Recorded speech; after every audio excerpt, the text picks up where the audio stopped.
life today is the best I've ever had. And I mean that. Like, every day I feel like is the best day of my life. Your life is nothing. I love my life. I have so much fun every single day. You're bagging. I love my life. I have so much fun. Everyone hates me. I have an emptiness in my life. Oh man, there's something huge missing from my life. I need a large group of friends. All I do is sit around drinking gin all day. Ladies and gentlemen, I play mobile games. Yes, I spend money on mobile games. I love my life. I have so much fun every single day. You're bagging. I love my life. I have so much fun. Everyone hates me. I love my life. I have so much fun every single day. You're bagging. I love my life. I have so much fun. Everyone hates me. You're still bagging for $10 donations and $20 donations to pay your electric bill, to pay your fucking rent, alright? I get it. I'd hate me too. See you, Phil. Have a good one. I understand that people right now are so hyped for the gifted memberships, and I'm very grateful for that. I mean, thank you. But I hope that that doesn't mean that people are going to forego tipping, because that would put me in a bad situation. And in particular, I don't know why you guys, okay, why are you laughing? Grocery shopping, tips. Meal with my wife, tips. Coming up, my day off on Tuesday, tips. Nintendo Online, tips. Bills and stuff, tips. Tips are the liquidity of my business. Why are you laughing? Oh, so hilarious that this guy has stuff financially tight. I literally can't afford stuff on Tuesday on my day off, and you're gonna laugh? Oh, that's funny. When you can't go and do something with your family on your day off, your one day off for the week when you're working full-time 6 days a week, that's funny, right? No, it's not fucking funny. Now shut up. Grocery shopping, tips. Meal with my wife, tips. Coming up, my day off on Tuesday, tips. Nintendo Online, tips. Bills and stuff, tips. Tips are the liquidity of my business. Grocery shopping, tips. Meal with my wife, tips. Coming up, my day off on Tuesday, tips. Nintendo Online, tips. Bills and stuff, tips. Tips are the liquidity of my business. Huh? Huh? Huh?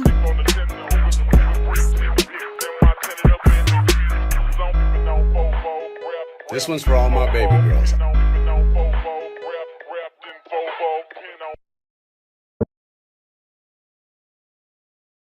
Alright, everyone, I hope you're all doing well. I hope you're having an enjoyable Friday. Everyone's got that Friday feeling. For most people, Friday means the end of a working week. And it's like, you know, I'll say some people might have school or college or university or whatever. Some people might have also maybe past that by now and have real jobs, you know, like me, for example. And I work a Monday to Friday gig, although not everyone is as fortunate as I know. Some people have to work weekends depending on what situations are. But for a lot of people in the world, Monday to Friday is usually the working week, and the weekends is there to just to, you know, enjoy however you wish. Not for our boy Phil. Phil's day off, bizarrely, is a Thursday, and this is the start of his new working week. Fridays are the start of it all for him, just because current schedule, a wee cat or some nonsense like that, fuck knows why. So, this is the first day Phil's had back since his day off, and so for some context before we begin, the week that Phil had was one of the worst performing weeks he's had on record for tips. Now, he's still got quite a lot of tips, it was just not as high as he's used to receiving.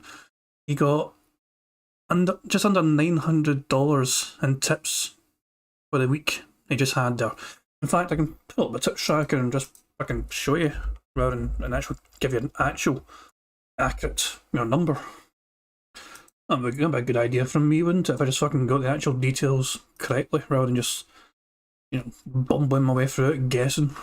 So, now I just scroll down on Piece of Pieces, wonderful tips tracker, which I think more people should appreciate. If you've not appreciated the tips tracker already, if people need a link to it, I'll gladly throw a link out. But right, let me just change my window so you can see. Shazam, we are on the tips tracker, and as you can see, we'll take this week for example here, back in the start of July essentially.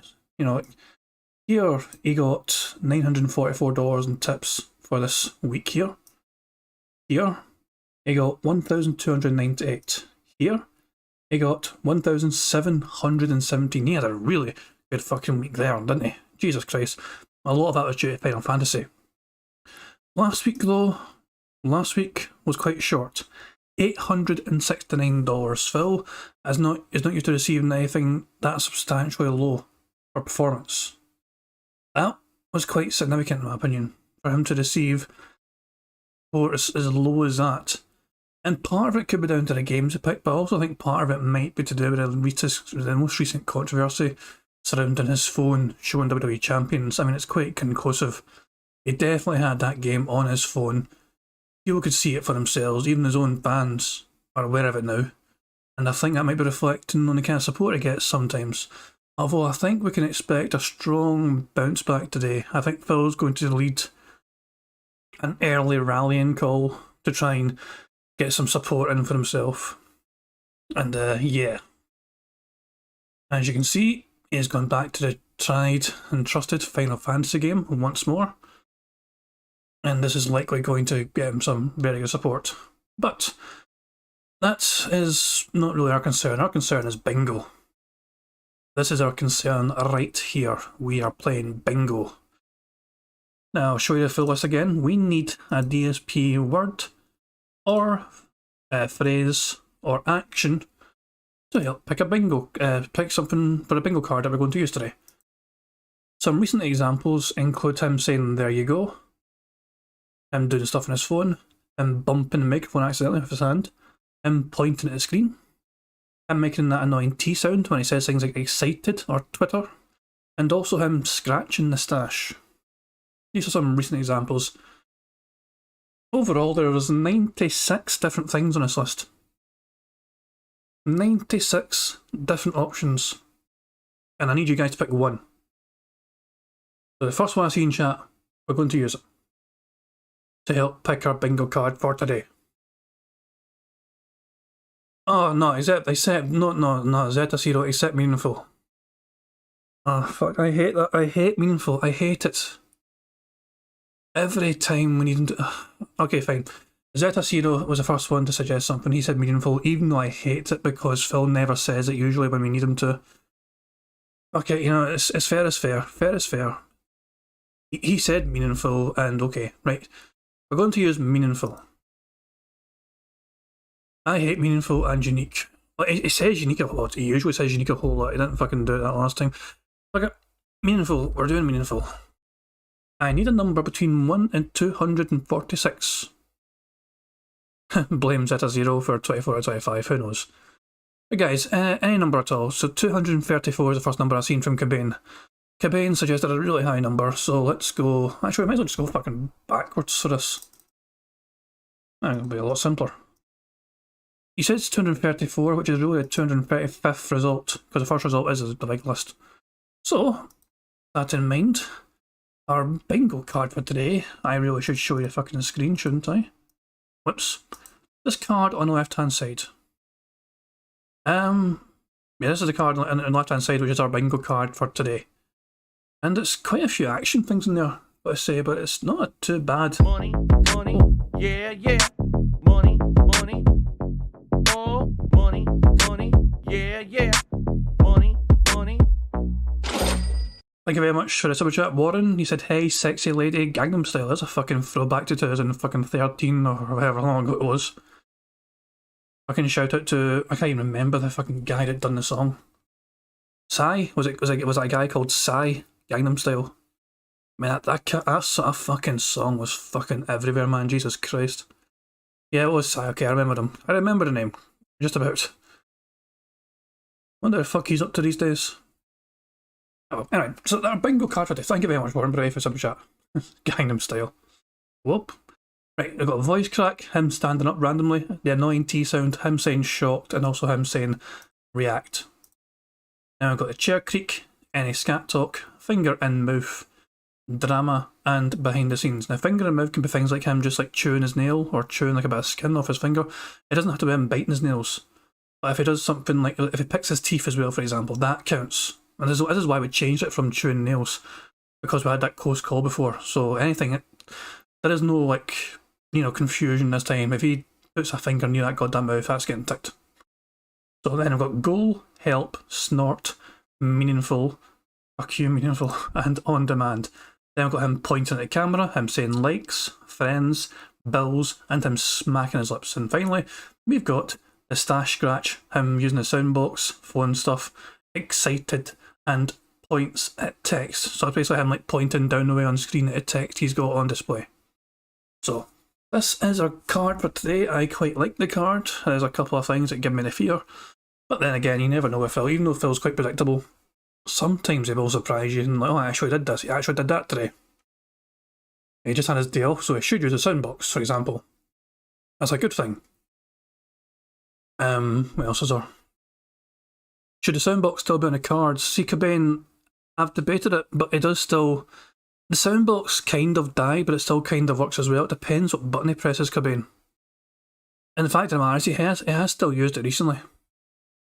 We're all waiting for a day for the soundbox to properly fucking die, but it still hasn't properly died. It's like it's got some brain damage, but the thing still kind of works. You know what I mean? That's kind of that's the status of the soundbox these days. So I'm still used. So press the other button. Don't press that button. It doesn't work properly. But press this other one. I can still kind of play the tune. For me. So what am I worried about when I look at this card? Standing up can also be a bit of a weird one, because it just depends if you like it's to turn on all the air conditioning, for example. It's a heat wave right now where he is apparently, but he might already have the aircon on to deal with all that shit. We don't know. And it's saying like, so him standing up for that might not happen, or also him going to the closet. He might go to the closet and just like point at something again. I'll kind of standing up. Yeah, I think that's enough. I think it explains everything quite well.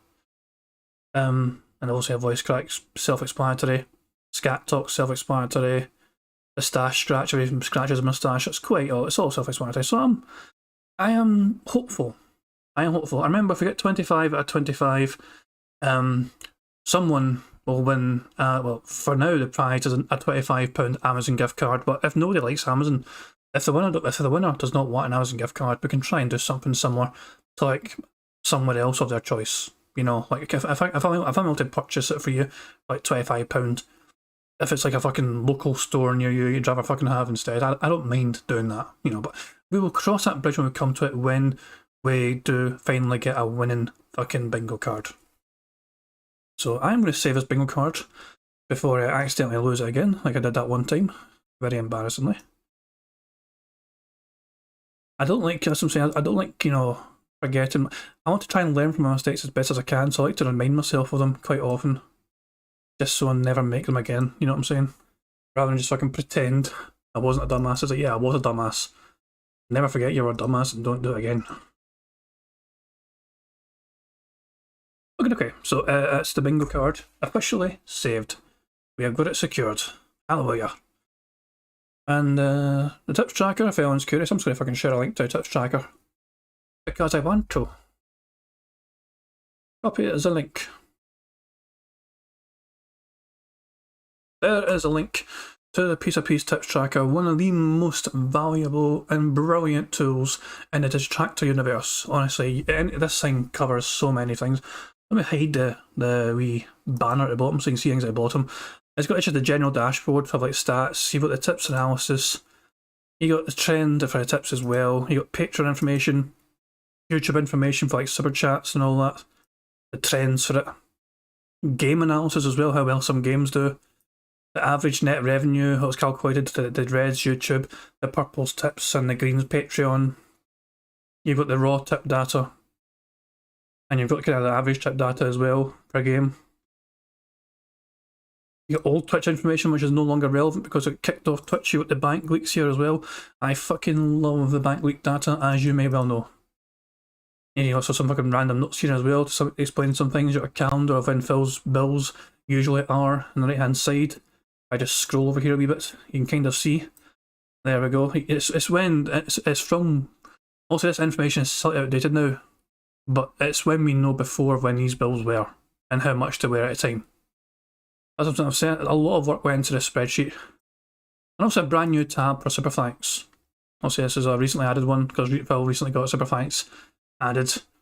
Let's see how much Phil's actually got in Super Thanks since it was implemented. So Phil has gotten $273.17 in Super Thanks since it was first implemented. And free from Australia here from June and July. All for the same amount. Curious. Hold on, Steel Toe Morning Show gave him a super chat. The fuck? And maybe it's a fucking pretender or something. What the fuck? I have no idea. Fucking no idea. But yeah, this I love the fucking tips tracker. As you know, I cannot speak highly enough of it. You know, but you've got a link in the chat anyway if you guys want to see for yourself. So yeah, we're just waiting for Phil to wake his ass up, and we will prepare ourselves for bingo. Let's enjoy some more Meerkat music while we're waiting. But thank you very much, guys, for helping me pick a bingo card. Now all we can do is just patiently wait for our little piggy to wake his ass up and stumble over to his stream and start it up and all that jazz and pretend he's been awake for fucking hours. This one's for all my baby girls. And it starts to click, you know, if someone just keeps saying sorry when they do something, they're not really apologizing, right? If apologizing isn't just words, it's I will not do this thing again because I feel bad about it. If you keep doing the thing, it's not actually an apology. You have no respect for people that are alive, for fucking people that are dead. You don't give a shit about anybody but yourself. You have no respect. Apologizing isn't just words. You have no respect. Do you value money more than our friendship? But that's the way of them saying, we want nothing to do with Phil at all moving forward. Let's make up a bunch of shit or twist a bunch of shit to make him sound bad because everyone hates him now anyway on the internet. So let's make him look like the villain so everyone will believe it and we'll just be washing our hands of the whole situation and we never have to deal with him ever again. And you know what? Look what's happened. Literally, no one bugs them anymore. Nothing. They're completely washed. The hands are clean. You have no respect for people that are alive, for fucking people that are dead. You don't give a shit about anybody but yourself. You have no respect. Apologizing isn't just words. It's I will not do this thing again. You have no respect. Because I feel bad about it. He watches too much WWE. John starts getting text messages at 6 o'clock in the morning. That means it's like 2 o'clock in the morning there. So now, when you start reading them, you start looking at it, and it doesn't make any sense why he's even texting. And it's not even coherent. So you start wondering if the guy was, like, if he's been drinking and texting.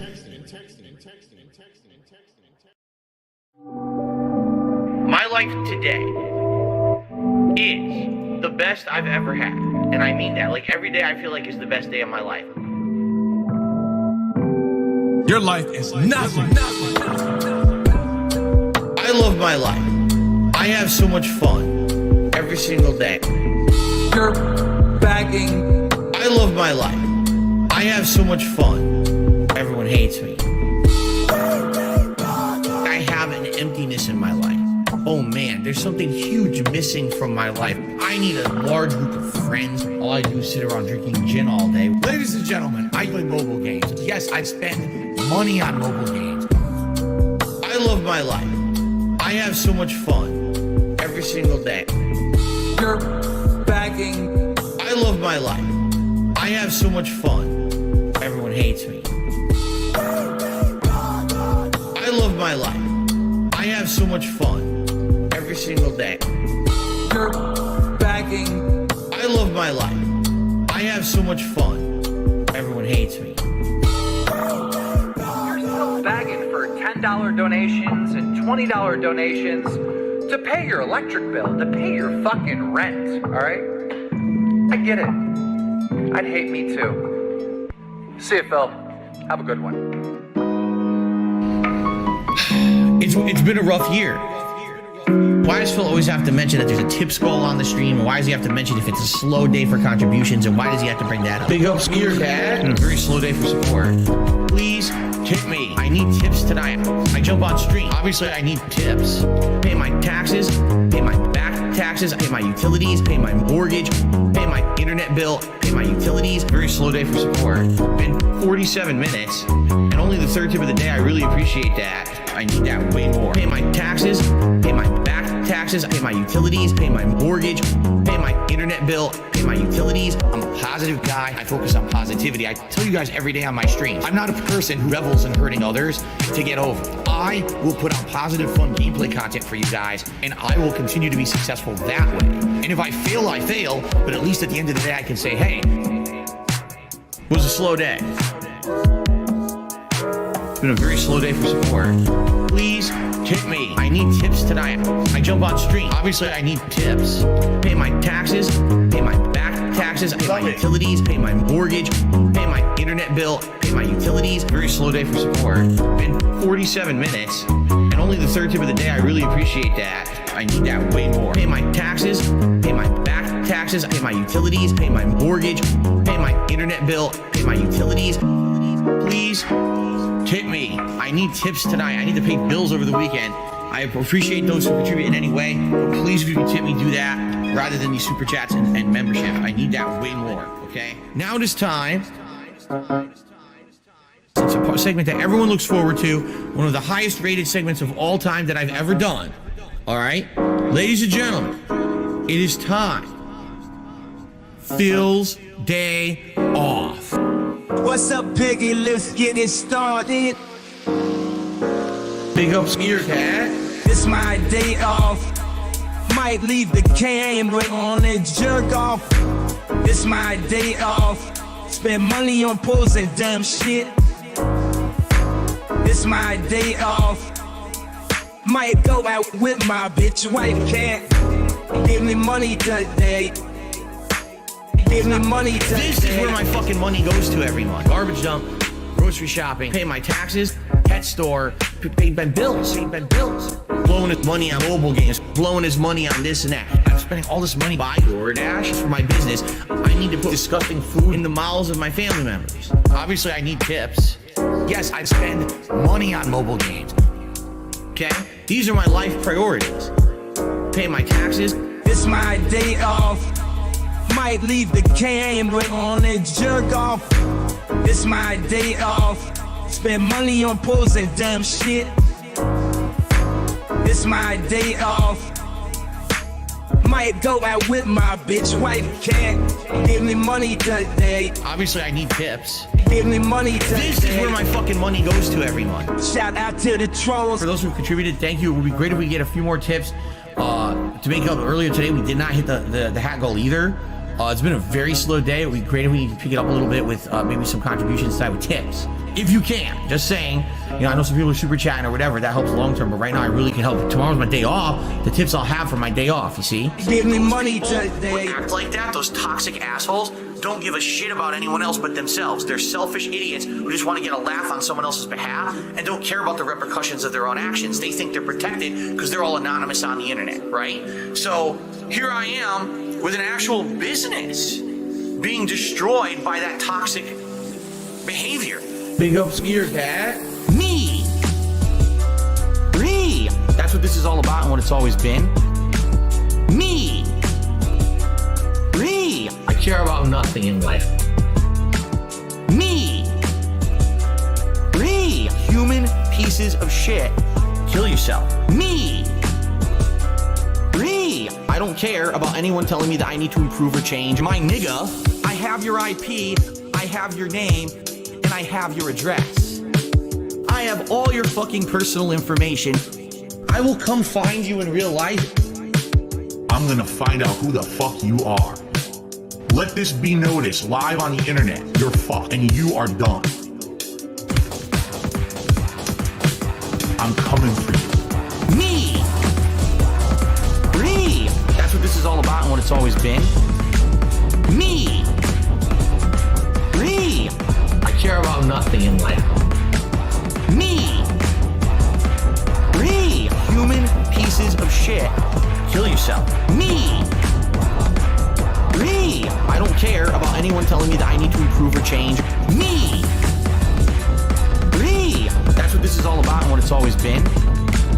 Me. I care about nothing in life. Me. Human pieces of shit. Kill yourself. Me. I don't care about anyone telling me that I need to improve or change. But let me tell you something. When your life is all positive instead of negative, it's a much better situation. And I can tell you that from personal experience.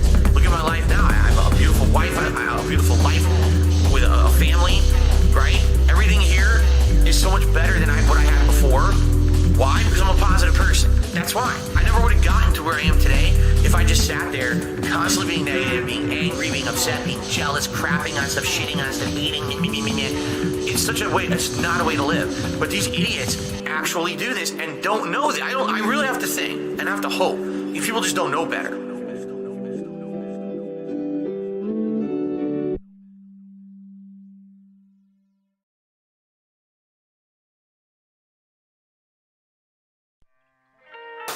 Now, what does the sugar do in the sauce?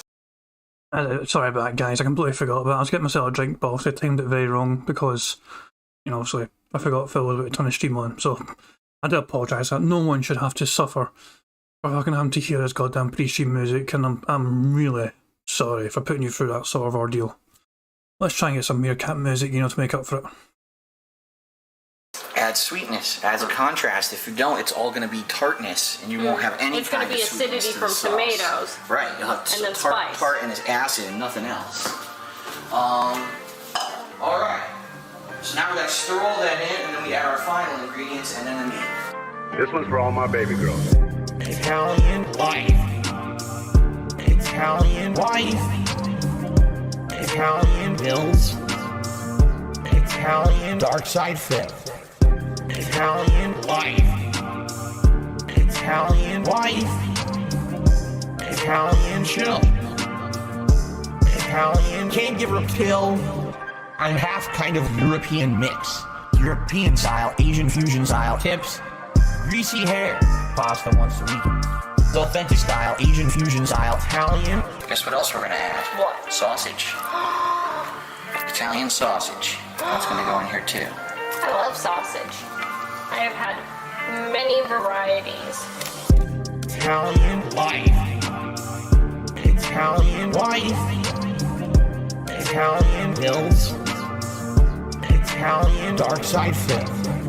Italian wife. Italian wife. Italian chill. Italian can't give her a pill. Why do you pretend to be Italian? I don't. I'm not full-blooded Italian. That'd be ridiculous for me to claim. I am a quarter Italian. I am 1/4 Polish, and then I'm half kind of European mix.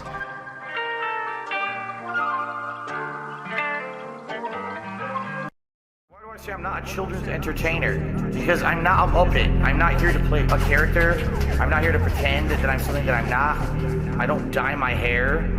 I don't act stupidly constantly to get attention from children. I don't do stupid pranks. You know what I mean? I don't cause drama. I'm here just to play games and have fun. I'm a legitimate gamer. Big up Skeeter Cat. I eat banana, tasty banana. Put banana in my mouth, tasty banana. I eat banana, tasty banana. Please the peel it comes in there. Put banana in my mouth, squeeze banana. Put banana in my mouth, squeeze banana. Put banana in my mouth. Act and talk a certain way with certain mannerisms, certain over-the-top reactions, screaming at the top of their lungs, jumping, flailing, doing weird things, constantly on camera. I eat banana, tasty banana. Put banana in my mouth, tasty banana. I eat banana, tasty banana. Please the peel it comes in there. Put banana in my mouth, squeeze banana. Put banana in my mouth.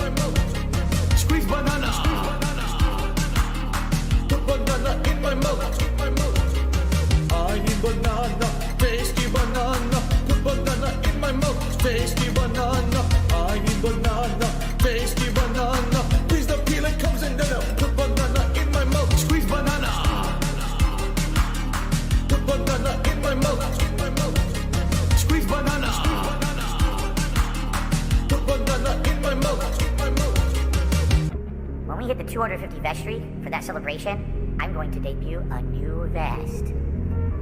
There we go. Celebratory bubble blow. Very nice. There's bubbles everywhere. There's bubbles all over my PlayStation 4 controller. There's bubbles on my microphone stand. There's bubbles everywhere tonight. It's out of control tonight.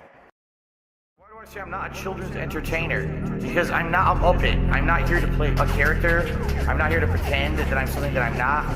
I don't dye my hair.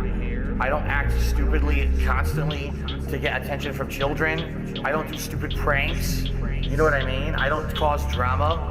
I'm here just to play games and have fun. It is repeating the same song twice, technically, but this version is not just that song on its own. This is, you know, Meerkat has some videos where it has multiple tracks, like in a row, like the full EP.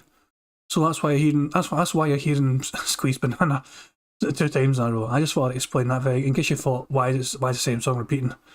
It's because this video is just playing now, like the 8-minute video where he's got, you know, Squeeze Banana and Fun, Bills and Band on the same thing. So, yeah. But hey, you can never hear Squeeze Banana 20 times. It's a good song. I'm a legitimate gamer. Big ups to your dad. I eat banana, tasty banana. Put banana in my mouth, tasty banana. I eat banana, tasty banana. Please the peeling comes in there. Put banana in my mouth, squeeze banana. Put banana in my mouth, squeeze banana. Put banana in my mouth. Act and talk a certain way with certain mannerisms, certain over-the-top reactions, screaming at the top of their lungs, jumping, flailing, doing weird things, constantly on camera. I eat banana, tasty banana, put banana in my mouth, tasty banana. I eat banana, tasty banana. Please the peeling comes in there. Put banana in my mouth, squeeze banana. Put banana in my mouth. Squeeze banana. Put banana in my mouth. I eat banana, tasty banana. Put banana in my mouth, tasty banana. I eat banana, tasty banana. Please the peeling comes in there. Put banana in my mouth. Squeeze banana. Put banana in my mouth. Squeeze banana. Put banana in my mouth. When we hit the 250 vestry for that celebration, I'm going to debut a new vest. There we go. Celebratory bubble blow. Very nice. There's bubbles everywhere. There's bubbles all over my PlayStation 4 controller. There's bubbles on my microphone stand. There's bubbles everywhere tonight. It's out of control. Like exploding in the stream chat. People who, they pretend like they support me. They pretend like they're positive, and they're not. They're shitheads. They sit here and they sneak this, and they say underhanded things. They try to literally bring up, either detractor memes or literal drama shit every day. They do it on purpose so that they can try to derail the shit that I'm doing on my streams, you know? And it just gets to the point where it's so frustrating. I just want to have fun, man. I really just want to fucking have fun. That's it. That's all I want to have to do is have fun with you guys. Fun, fun, fun, fun, fun. Way more fun, fun, fun, fun, fun, fun. I just want to have fun, fun, fun, fun, fun. Way more fun, fun, fun, fun, fun, fun. I just want to have no taxes, bills to pay, nice chill stream today. You're having a fun and interactive time with me, and you're finding entertainment, positivity, and value in it, then the support should just come naturally, okay? I just want to have fun, fun, fun, fun, fun. Way more fun, fun, fun, fun, fun, fun. I just want to have fun, fun, fun, fun, fun. Way more fun, fun, fun, fun, fun, fun. Here's the bottom line, and I'm tired of it now. No more excuses, all right? Because the bottom line is people are like, Phil's not engaged in his commentary, and Phil's commentary is boring, and that's why people don't want to watch the playthroughs of the stream. Bullshit. I'm loving this game. I'm voice acting. I'm engaged. I'm commentating on everything that's going on. Thank you very much, Leland, for the subscription. Much appreciated. Sorry I couldn't pause the music in time, like the Meerkat music. Actually, hang on. Let me make up for it. Money, money, yeah, yeah. There you go. Money, money, oh, money, money, yeah, yeah. Money, money. I love having the option. I can actually repeat, the fucking things if I actually, don't pause it in time, just so we can enjoy the music. But thank you, Leland, for the subscription. Much appreciated. I mean, Leon, don't worry, but it's okay. I mean, you may have been, but you may have just unsubscribed or so. It happens all the time, because I've seen a few people that I knew were subbed, but then hit the sub button again, like a couple of weeks later, and it's like, okay, I guess maybe they unsubbed for a bit and then came back, who knows, but the fact of the matter is you're here and you want to be a sub, which is nice, so thank you very much. Actively bullshit. I call massive bullshit on any idiot who says that about either the Watch Dogs 2, which I've been playing recently and really liking, or Pokemon. It's bullshit. I call complete and utter bullshit on anyone who's saying that I'm not engaged and I sound like I'm bored. I'm not. So I've had enough excuses. It just seems to me like people are fucking lazy and don't want to come out to the streams. I don't even know what else to say, you know? Right now, for the next week, I'm literally strapped for cash. The only money I'll have is tips coming in on the streams. And that, by the way, I have to raise money to pay 2 big bills next week. All my utilities are due next week. So now in the next few days, I have to raise money to pay my utilities. And then, you know, see what I mean? Like, this is how it is for me. Yet these shitheads out there want to fucking fuck with me behind the scenes, ruin my all kinds of financial shit for me. Then on top of that, make stuff up to try to make me sound like a terrible person on the internet. To make money, I have to pay Ben bills. You know, I have to pay Ben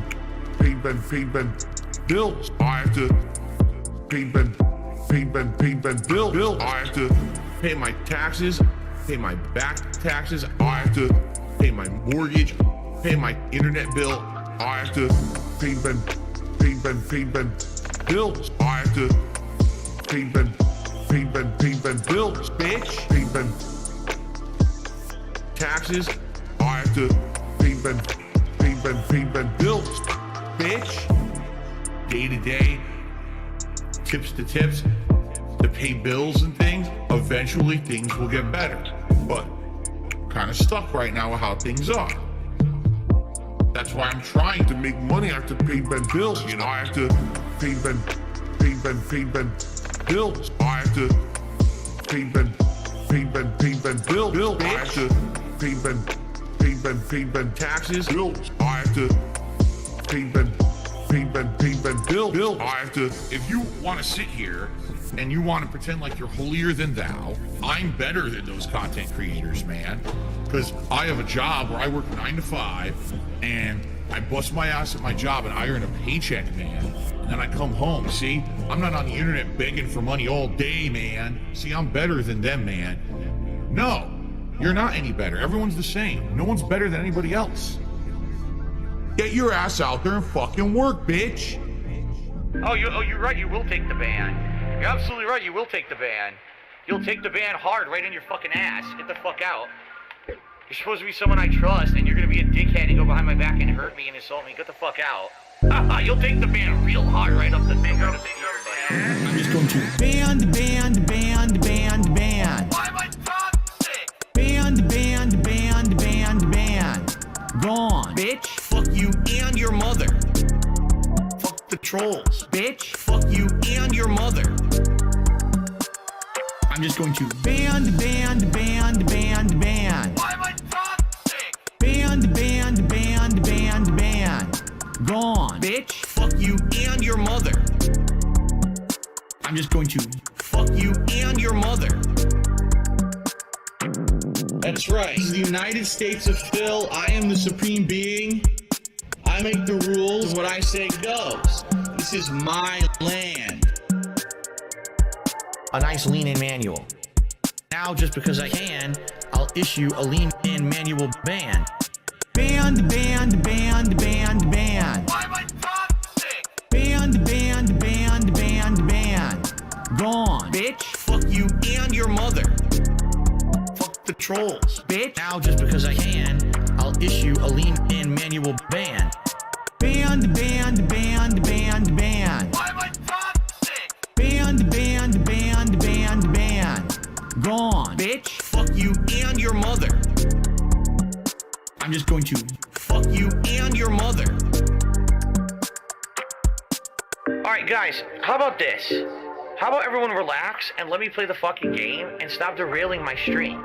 Maybe I don't give a fuck that someone maybe in here who you're accusing of being someone else who was previously banned. Maybe I just want to play the game and I don't fucking care about you guys derailing. Like, there's people watching the stream right now, they're trying to watch me play the game. Here's everyone in the chat. There's someone in the chat who's someone else who might have been previously banned. They might be saying racist things to do that. Shut the fuck up. Shut the fuck up. I'm looking at the chat for the last 5 to 10 minutes. None of that is happening in the chat. None of it. It's just you guys screaming. Ladies and gentlemen, now it is time. It's a segment that everyone looks forward to. One of the highest rated segments of all time that I've ever done. All right? Ladies and gentlemen, it is time. Phil's day off. What's up, Piggy? Let's get it started. Big ups, Meerkat. It's my day off. Might leave the camera on and jerk off. It's my day off. Spend money on pools and dumb shit. It's my day off. Might go out with my bitch wife. Can't give me money today. Give me money today. This is where my fucking money goes to every month. Garbage dump, grocery shopping, pay my taxes, pet store, pay my bills, Whoa, hold on. Hold the fuck on. How was your walk yesterday since it was so hot? DSP Gaming, someone asked him, Phil's like, I didn't walk. It was not healthy to do so. It's always fucking healthy to go for a fucking walk, Phil. In fact, warm weather would probably make you sweat a bit more, which means you'd probably lose a bit more of that water weight in your body, arguably. I don't think there's any problem going for a simple walk around your fucking neighbourhood. How hot yesterday? It hit around 97 degrees. Big fucking deal. I would still go for a fucking walk, and if it was like nice weather, I would just fucking make sure I have a nice, refreshing drink of like fucking, you know, well, I don't know, water and something. It's one of those things like I drink a lot of, I think the American term for it is squash. I think that's right, you know, like I call it, it's like diluting orange or diluting blackcurrant or lemon and lime. You just put like a wee bit of it in, and then you fill the rest up with water. I think the American term for it is squash, technically. Yeah, I drink lots of that, so I'd have a good refreshing drink of that after a hot walk. But god damn, imagine Phil saying I didn't go for a walk. Yeah, and Conveyor Belt's definitely going to get a leaning ban, that's for sure. He's definitely getting leaned. Scotch. I don't actually drink a lot of scotch, to be honest. I lifted weights in a garage on a 103 day before. He just sweating's okay. Exactly. I don't know how refreshing scotch is. It's it hits hard. I'll put it that way. It hits hard. It might smell like frying bacon out there. The stray dogs would attack him. Jesus Christ, Warren. Okay. We're still waiting for Phil to go live, as I said. We'll keep playing a song. We'll keep blowing his money out. We might need to stop the music abruptly if Phil, when Phil goes live. He should be live anytime, essentially. So we'll keep a wee eye out for it. Mobile games, blowing his money on this and that. I'm spending all this money buying DoorDash for my business. I need to put disgusting food in the mouths of my family members. Obviously, I need tips. Yes, I spend money on mobile games. Okay? These are my life priorities. Pay my taxes. It's my day off. Might leave the camera on and jerk off. It's my day off. Spend money on pools and dumb shit. It's my day off. Might go out with my bitch wife. Can't give me money today. Obviously, I need tips. Give me money today. This is where my fucking money goes to every month. Shout out to the trolls. For those who contributed, thank you. It would be great if we get a few more tips. To make up earlier today, we did not hit the hat goal either. It's been a very slow day. It would be great if we could pick it up a little bit with maybe some contributions tonight with tips. If you can, just saying. You know, I know some people are super chatting or whatever. That helps long term, but right now I really can help. Tomorrow's my day off. The tips I'll have for my day off, you see? Give me money today.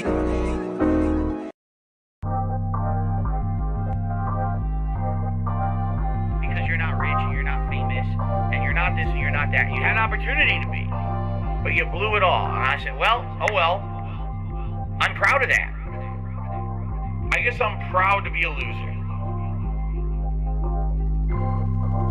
This one's for all my baby girls. I'll be the guy on level 1. I streamed myself masturbating. I'll be the guy fuck life. I'll be the for the thousands of children. I'll be the guy on level 1. You're still on mission 1. I'll be the guy on level 1. Level 1. Married happily, paycheck to paycheck happily, meaningful relationship. Guys, we're going live. I'm actually quite glad that Phil's got an intro now because it gives us a good bit of warning before we're ready for Phil to actually start yammering away and, you know, just doing his nonsense. So I'm going to turn off Phil's chat because we don't need that garbage.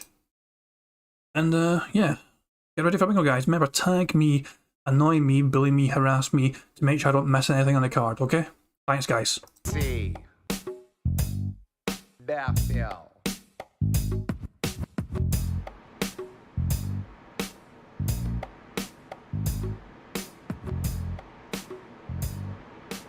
Go back to Good morning, everyone. Get your $5 back, jabroni. And welcome to the show.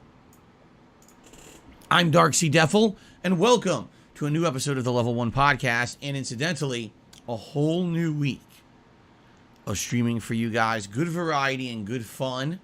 I'm excited. I hope that you guys are excited.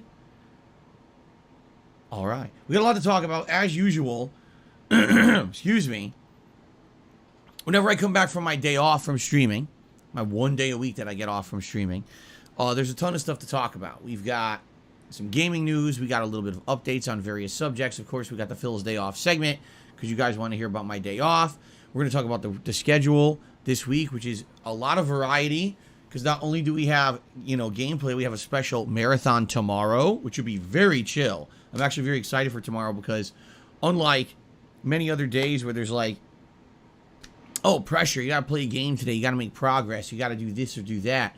Tomorrow is kind of completely the opposite, which is a good thing. It's always a good thing to not have that kind of pressure and instead just kind of have a chill hangout day, which we're going to do tomorrow, which obviously I'm very excited for. We got new stuff coming up later this week in regards to we have to pick a new game to play, and we'll talk about that in a moment as well when we talk about the schedule, right? So good stuff all around going on right now, and welcome. Today is Friday, the 29th of July, 2022. Now, first things first, you may question, well, Phil, what's the streaming schedule for this week? Because last few weeks, you changed it up. If you remember, for like over a year, your day off was always a Tuesday. And then all of a sudden, for like a month to a month and a half, your day off was a Wednesday. And now all of a sudden, the last couple of weeks, your day off's been a Thursday. So what's going on with that? Do you have any updates? Well, as of right now, we're thinking that Thursday of this coming week will be the day off again. Okay? However, that could change. That is sadly, the reality of working a retail job. And as you guys know, when I'm not here on stream, I'm actually working at IKEA, selling low-quality furniture that falls apart if you so much as sneeze at it. And because of that, IKEA constantly changes my schedule, and I don't know when I'm going to be working outside of the streams. So, okay, I made all that up, of course.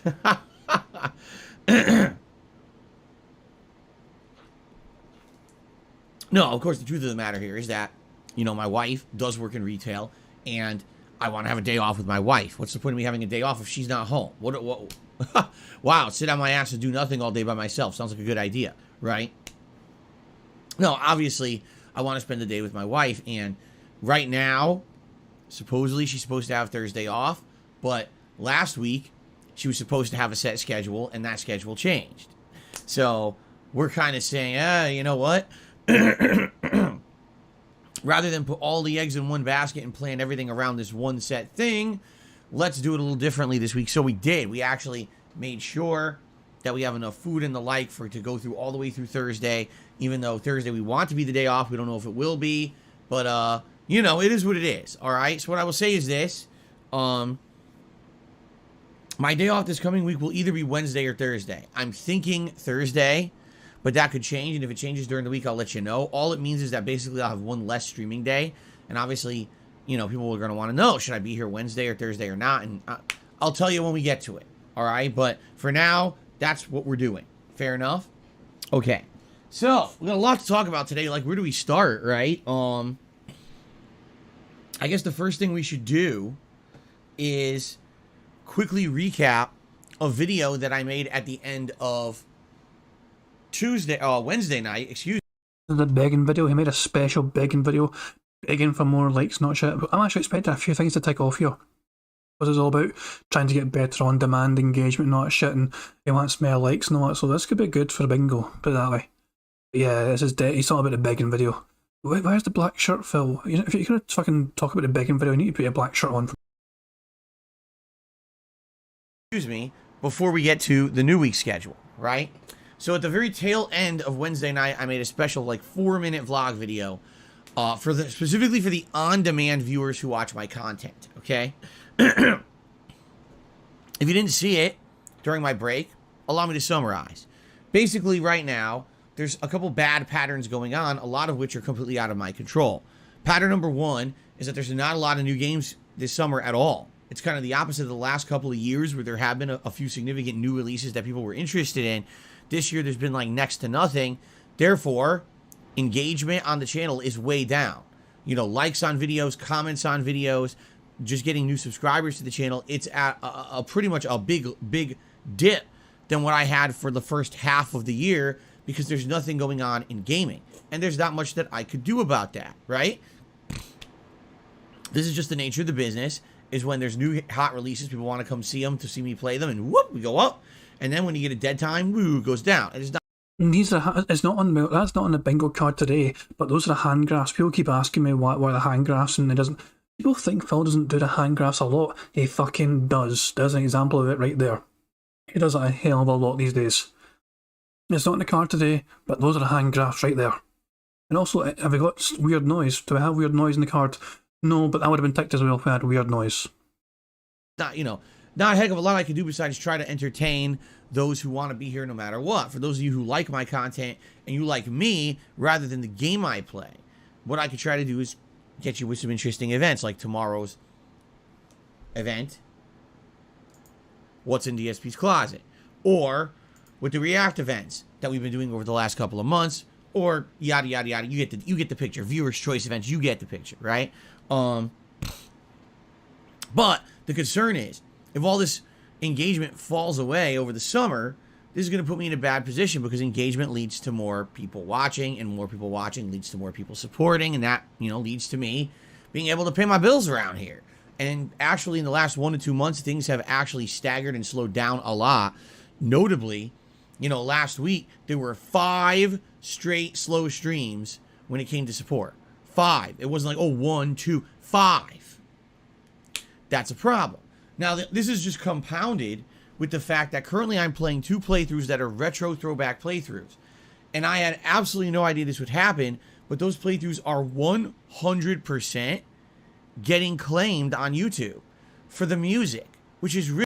I'm going to fucking stop him right there. He's already said in the past, back in April, he said that he fucking didn't get paid at all for the GTA playthroughs he done last year as well, before Christmas, because of he had the music playing and that would have cost him. But he said it didn't really mean a lot, it didn't make a lot of difference, it didn't have a high impact on his channel. All of a sudden, ad revenue is apparently fucking massively high for Phil again, even though views are down and everything else. Fuck off, Phil.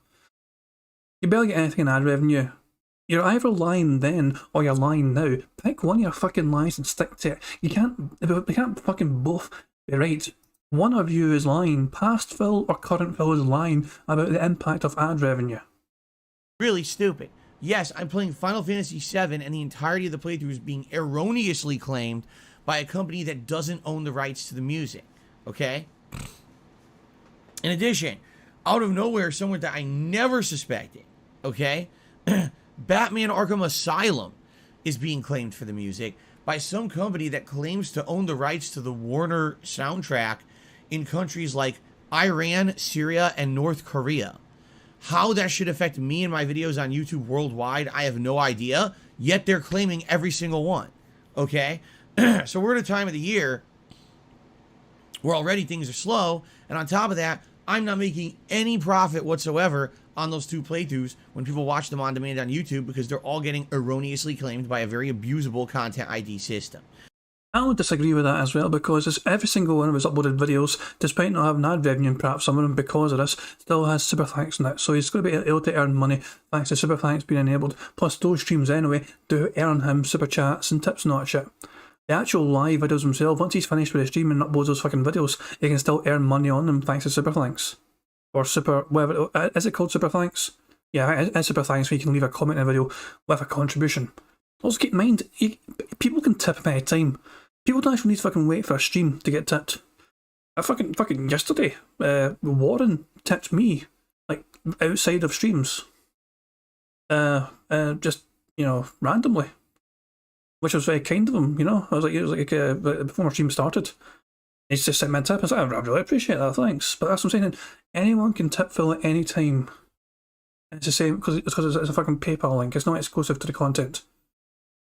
Do they show up in the comments? The super thanks do show up in the comments. In fact, they're highlighted. So yeah, that's what I'm saying. They get special, like you get a wee bit of a label of how much they contributed as well. So yeah, I'll disagree with Phil there. And he said in the past as well that he fucking barely makes anything in ad revenue anyway. He only gets a few hundred views a fucking video on average. So it's not with fucking much money.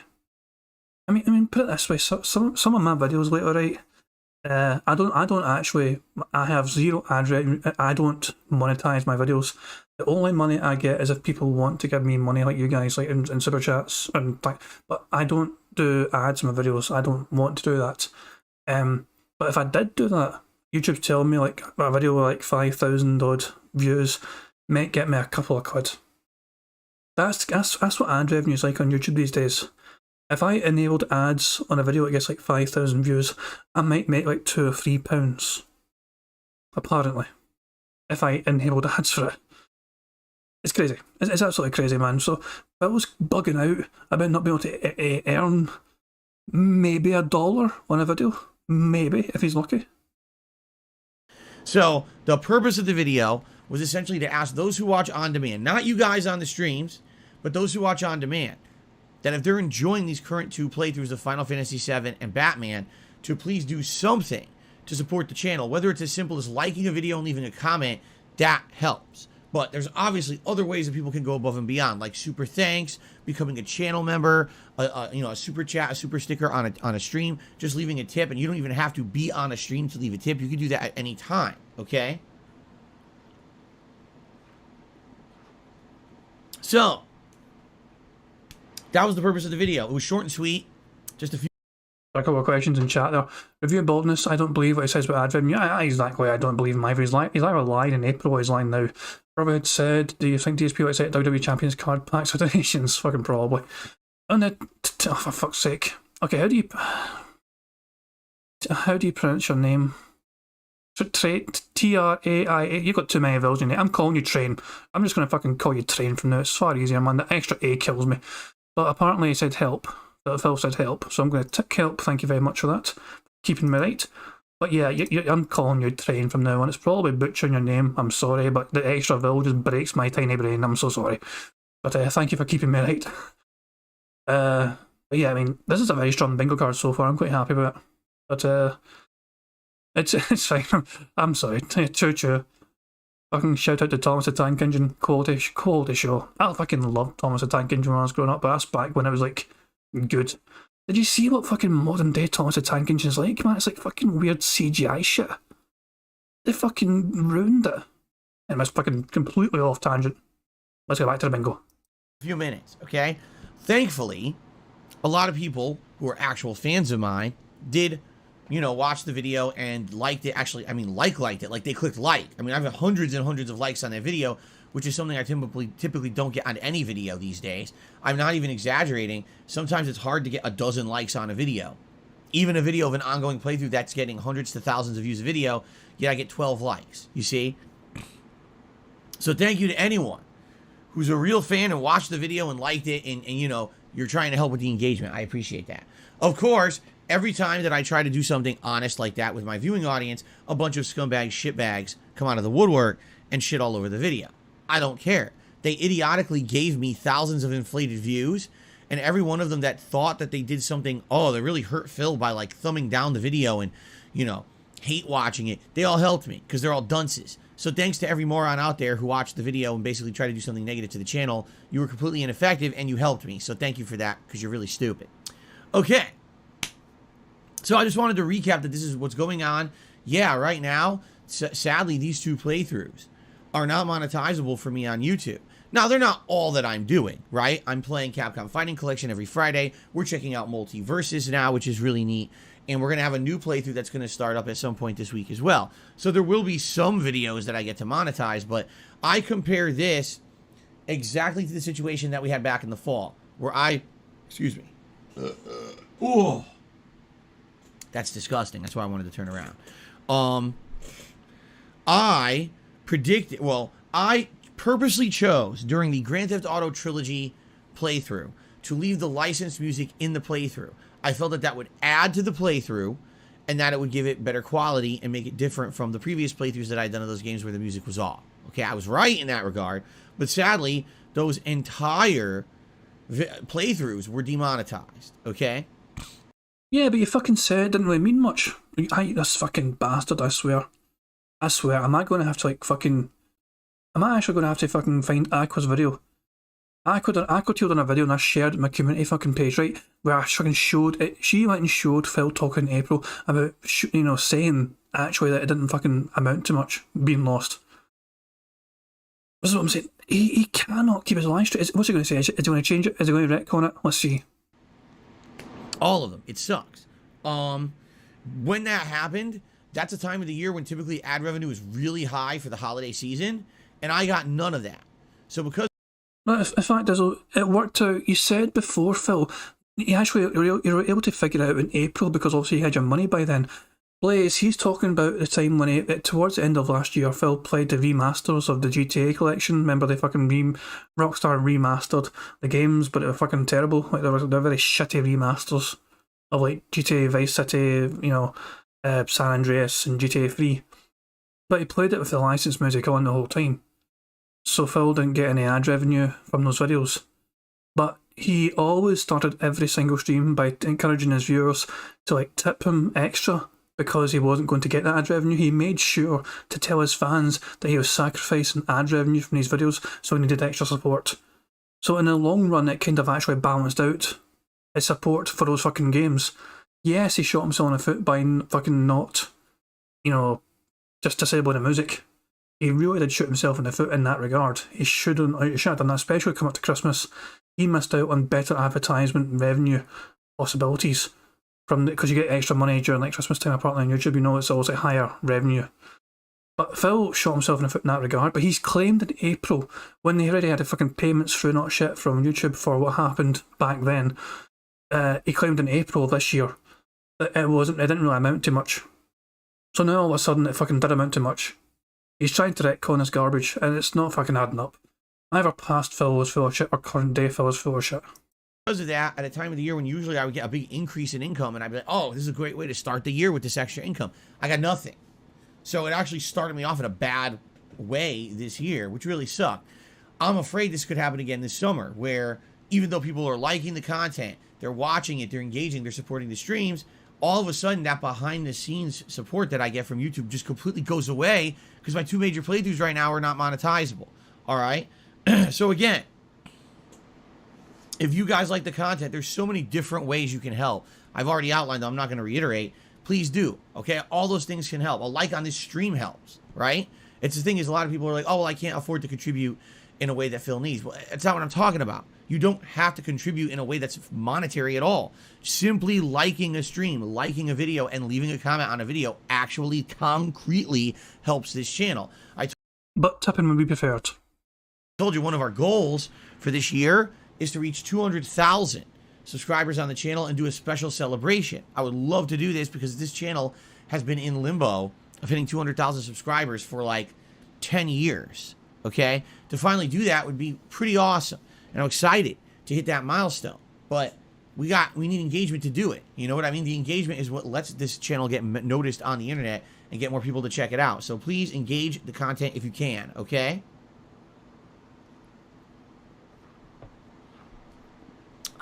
Very, very good.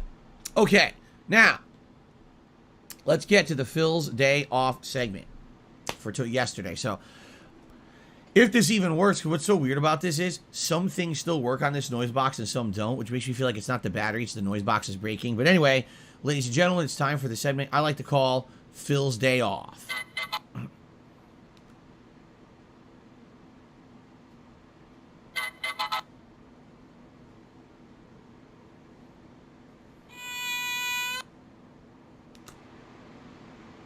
But, hold on a second. Why does it only play certain sound effects? That doesn't make any sense at all. How could it fully play? This doesn't make any sense that it would play half of the sound effects and not the other half. All right, let's try this. Phil's day off. Forget it. Okay, so let's talk about Phil's day off yesterday. Well, there's one way that I can really summarize my day off yesterday in a nutshell. It was fucking hot as shit. Now I can tell the camera's crooked. It was hot as shit. It's still not centered. It was really hot. Okay. So yeah, it was ridiculously hot. We're in the oh crap. We're in the midst of a heat wave here. Now it's not centered. I don't understand. Now it's not centered again. We're in the midst of a heat wave here in Washington State. It's equivalent to the same heat wave we had last year. Only thank God this year it's not as bad. Last year we hit a record high temperature, 111 degrees Fahrenheit here in Washington State. That's the hottest that's ever been recorded in this state in history. And we weren't ready for it. And we only had 2 air conditioners that were only on one side of the house, and the house would not cool off at all. Downstairs, it was seriously like 90 degrees in our house. You couldn't avoid the heat. This year, thank God we were ready for it. We had gotten a 3rd air conditioner that's on the other side of the house. So now we have all this top floors completely cooled, and then that air pushes downstairs, and downstairs, even though it's still hot, it's still in the 80s, that's still much better, all right, than it was last year. Also this year, and it's not that hot here, okay? It was, yesterday, 97 degrees, okay? And you say, well, that's fine, Phil, it's your day off, you stay home, you relax. That's literally the opposite of what I do on my day off. On my day off, because I only get 1 day off a week, I have to run around and do all the errands that I need to do, because it's the only day I have off from streaming. Notice that he fucking talks about I having to do all this rather than we. What does Kat fucking do in Phil's day off? Does she not have to fucking worry about helping Phil with the errands? Where the fuck is Kat and all this shit? Why is it always Phil that's having to fucking do the errands all by himself? Because Kat won't fucking go with him anymore. Is she fucking too big to fit in the car now? What the fuck's going on? Get her fucking fat ass out and help her carry the bags. So what did I do yesterday? Well, I went grocery shopping. I went to get some pet supplies for Jasper. He was actually out of treats this week, and he needed... What the hell was it? I'm having a brain fart. It wasn't dry food. It was something else we had to get him. And, you know, my wife was originally we were going to plan on going out this week. We actually had plans that we wanted to go out and have a day out, but it was so hot. Kat was like, I really don't want to go out in that heat, especially because I have to go out in the heat again to work this weekend. So what she did is she placed an order at 1 or 2 stores, and I had to go and grab stuff from the stores. Like, the order was ready. They would pick the order from the shelves, and I went into the customer service desk, and they would have the order ready for me. So there's a couple things that I did there. That was fun. Oh, yeah, fun. There's a couple things that I was there. What I will say is this. The online ordering stuff is good. For fuck's sake, no, these fucking bots again. Fucking remove. How do fucking, hang on, hide user and channel. Fuck off, bots. God damn it, I'm gonna need to fucking figure out how to fucking stop these fucking bots from appearing. Right, fuck it. I think I know a fucking thing. Yeah, right, sorry about that, guys, but these fucking bots turn up, man. Right, we are very good to the bingo cards so far, as I said. Mod me, I'll help. Nah, no thanks. It's okay, I actually have something in mind. I know how to apparently stop it happening. I just need to I need to tweak the setting. Piece of Peace does it for his streams. There's a wee filter you can put in, so anytime people try and spam those kind of links, it's usually the same thing anyway, and they'll get blocked. It's okay. Thank you for the offers, guys, but don't worry. I'll manage to take care of it next stream, hopefully. Good now. Like, there was a time when online orders were a joke. Like, about a decade ago, I told this story, okay? About a decade ago. Basically, I did an online order at Walmart, okay? This is when online orders were just starting to become prominent. I did this online order, and it was for 2 joysticks or 3 joysticks, because at the time, I was buying Street Fighter joysticks, and then I was editing them with better parts, like modding them, and then putting custom artwork on top, and then I was reselling them on the internet. So this is a long... It was not custom artwork, it was copyrighted artwork, and you got fucking hit with a cease and desist order. You were putting on copyrighted material onto these joysticks and selling them on for profit. The artwork you did not have any right to fucking sell on. This is an amazing fucking story. Custom artwork, my ass. What's custom about it? You fucking cut it out yourself. Or you printed off someone else's artwork, but you cut out yourself, so now it's custom because you went and fucking cut it out into the shape of a fucking joystick. Shut the fuck up, Phil. You did something illegal and you got told to fucking stop it. I didn't even fucking ruin this again just to fucking catch this guy out, but what did they fucking say? Online order, and it was for 2 joysticks or 3 joysticks, because at the time I was buying Street Fighter joysticks and then I was editing them with better parts, like modding them, and then putting custom artwork on top, and then I was reselling them on the internet. So this is a long time ago. This is over a decade ago, okay? And then? And I had bought these at Walmart, and I was supposed to go there to pick them up. Oh, he's not fucking telling the fact that he actually did this illegally. He should not have been selling these fucking joysticks because the artwork was not his to fucking use. I was just completely skipping over that simple fact. This is some very old DSP lore. But he generally did also do this kind of thing. But the artwork he used for these controllers, he should not have been using. It was illegal for him to do so. And he got told to stop that shit, or else he was going to get in trouble. And when I went there, literally, no one in the store seemed to even know what I was talking about. Then they go to the back, they're like, okay, well, we see the order, but no one picked this. They were so understaffed, and then the people working there are like, well, we don't even know how to do this. This is a new thing, so we're just going to go try to find it. I sat there for an hour and a half to get these products, okay? But this was 10 years ago. This was the dawn of online ordering, where all these companies wanted to pretend like they were future-proofing, and they really had no resources to do it, so they expect already your understaffed employees to now do extra work, and they're not trained to do it. I mean, what a hilarious thing. You know, Walmart is just a great operation, let me put it that way. Anyway, today in the modern day, we are completely different. It is so different now. Everything's ready for it. You online order, you even get, for example, you place it on. I mean, I can't actually mind exactly I know he got in trouble for it, and he was facing legal trouble if he didn't stop doing that shit. But he was literally selling artwork. It wasn't his, and it's like, this is copyrighted artwork. I think it was actually like literally owned by Capcom or Namco, whatever the fuck it was for for Street Fighter. He was definitely told to fucking stop. I really. I mean, if I have time after the stream, I'll go and go and see if I can find anything about it. Yeah. Money. Oh, money. Yeah. Money. Thank you, Black Mage, for super chat. He said copyright law is bullshit, dude. Agreed. I know for a fact that Phil got in trouble for doing this and he had to stop. You think Phil's going to stop doing it because he was making some money? No, Phil was not going to stop doing this unless he had to. And he definitely got in trouble for doing it. Word got out he was doing it, and he got warned for it, and so he stopped fucking doing it. But yeah, I know for a fact he got told to stop, and I think it might have been like some kind of official company that told him to stop because he was using officially licensed artwork basically for his controllers. These were not officially sanctioned controllers, not sure, I mean, it was not custom artwork, for fuck's sake, put it that way. Phil was completely lying for his little piggy teeth there by trying to claim it was custom artwork. I said, I'm just going back for old Phil in this kind of strange Walmart pickup thing story. Said I used to do custom artwork for Street Fighter controllers and sell them on. But I'm just highlighting the truth that they were not custom artwork. The artwork was copyrighted material, like officially copyrighted material, and Phil just printed it off, put it on the controllers himself, and sold it on for his own personal profit.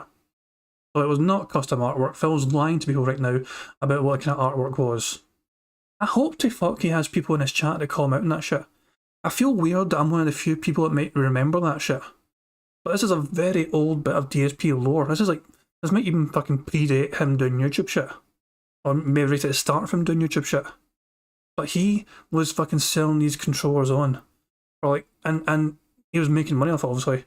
But he shouldn't have been using this artwork. And he definitely got in trouble for it.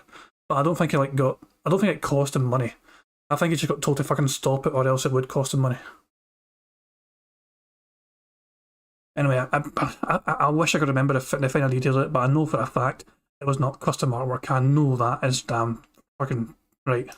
Online order, you'll get a confirmation the order's in, we'll let you know when it's ready. Then you get a confirmation, okay, the employees have got your order, it's ready to pick up whenever you can swing by. So I'm already out doing errands, and I just swing by the stores and I pick up the items. Like, this is easy. I was actually very pleased, and I get the feeling this probably really got this way during the pandemic when, you know, stores weren't even open for business. Everyone was ordering stuff like this, and you know, I absolutely hate trying to say anything good came out of the pandemic. I really don't want to say that, but some things have definitely changed for the better. This is one of them. Okay, so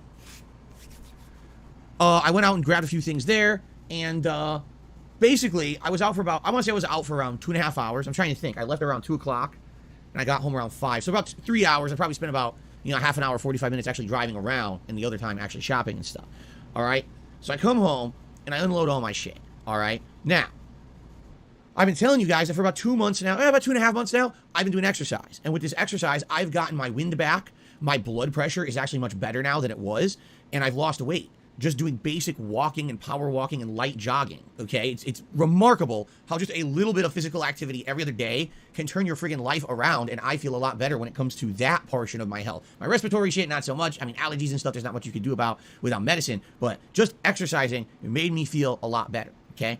Now, the reason I bring this up is because I'm not exaggerating. You know, I got real bad with my health for a while there. And on my day out, or my day off, I should say, just doing this physical activity of me going out and doing the shopping, coming home, I would feel exhausted. I would be sweaty as hell from just doing basic physical activity. And then for the rest of the day, I would feel like shit and have to lay down and basically recuperate from being out for like 2 hours. I know that's pathetic. Like, that's sad. That's, if you're in that state that you can't just move around for 2 hours and you know, you're feeling dead tired and you're grasping for breath, that's terrible. All right. And thank God I'm not in that situation anymore. I'm much better off now because of the physical activity that I've been doing. Okay. So I've actually noticed in the last month to 2 months going out and coming home, I feel good. Like, wow, I had no problem doing all these things. You know, it's not a big deal at all. Yesterday, I go out in 97-degree heat. I come home. I feel like a Mack truck hit me.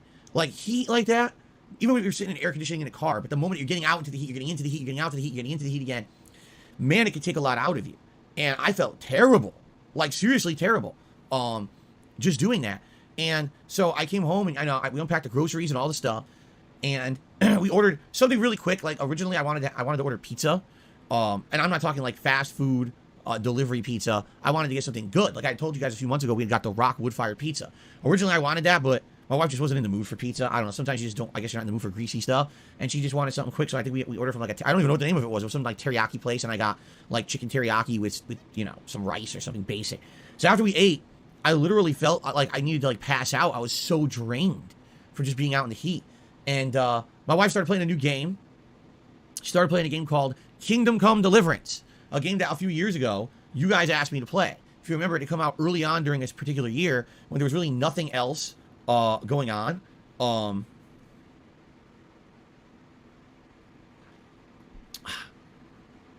you guys had asked me to play it, but I said, nah. From what I read, I remember I read reviews and everything about it.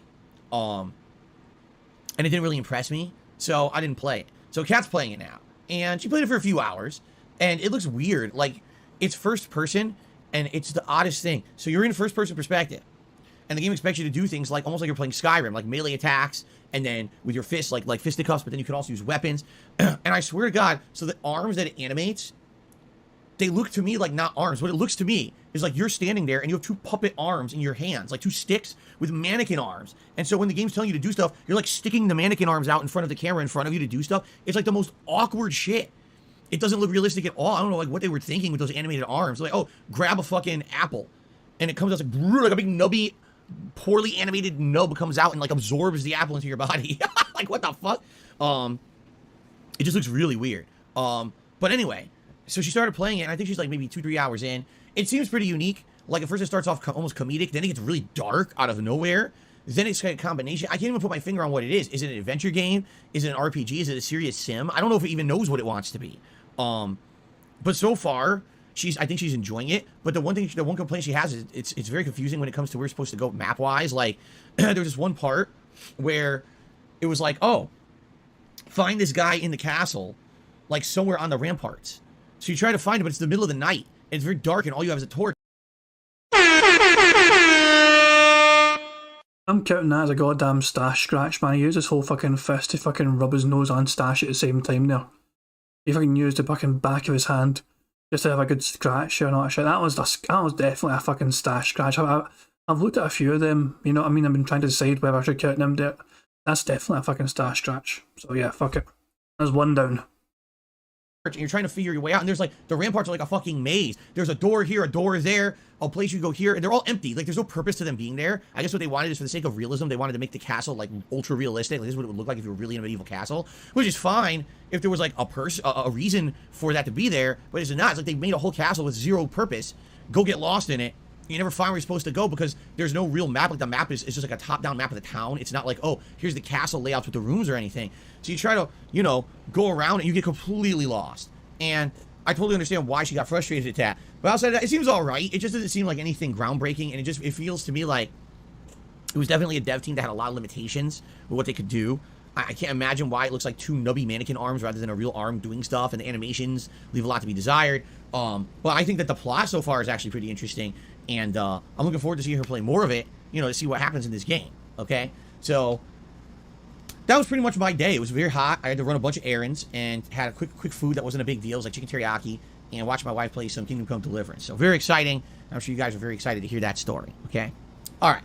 Now, something interesting happened yesterday, okay? I actually got an email from someone, and it was a weird one because I do get emails all the time from my viewers and fans about various different topics, and I tell you guys, I try to make an honest effort to read them all. I know some slip through the cracks, and some sadly hit my spam filter, and I never see them.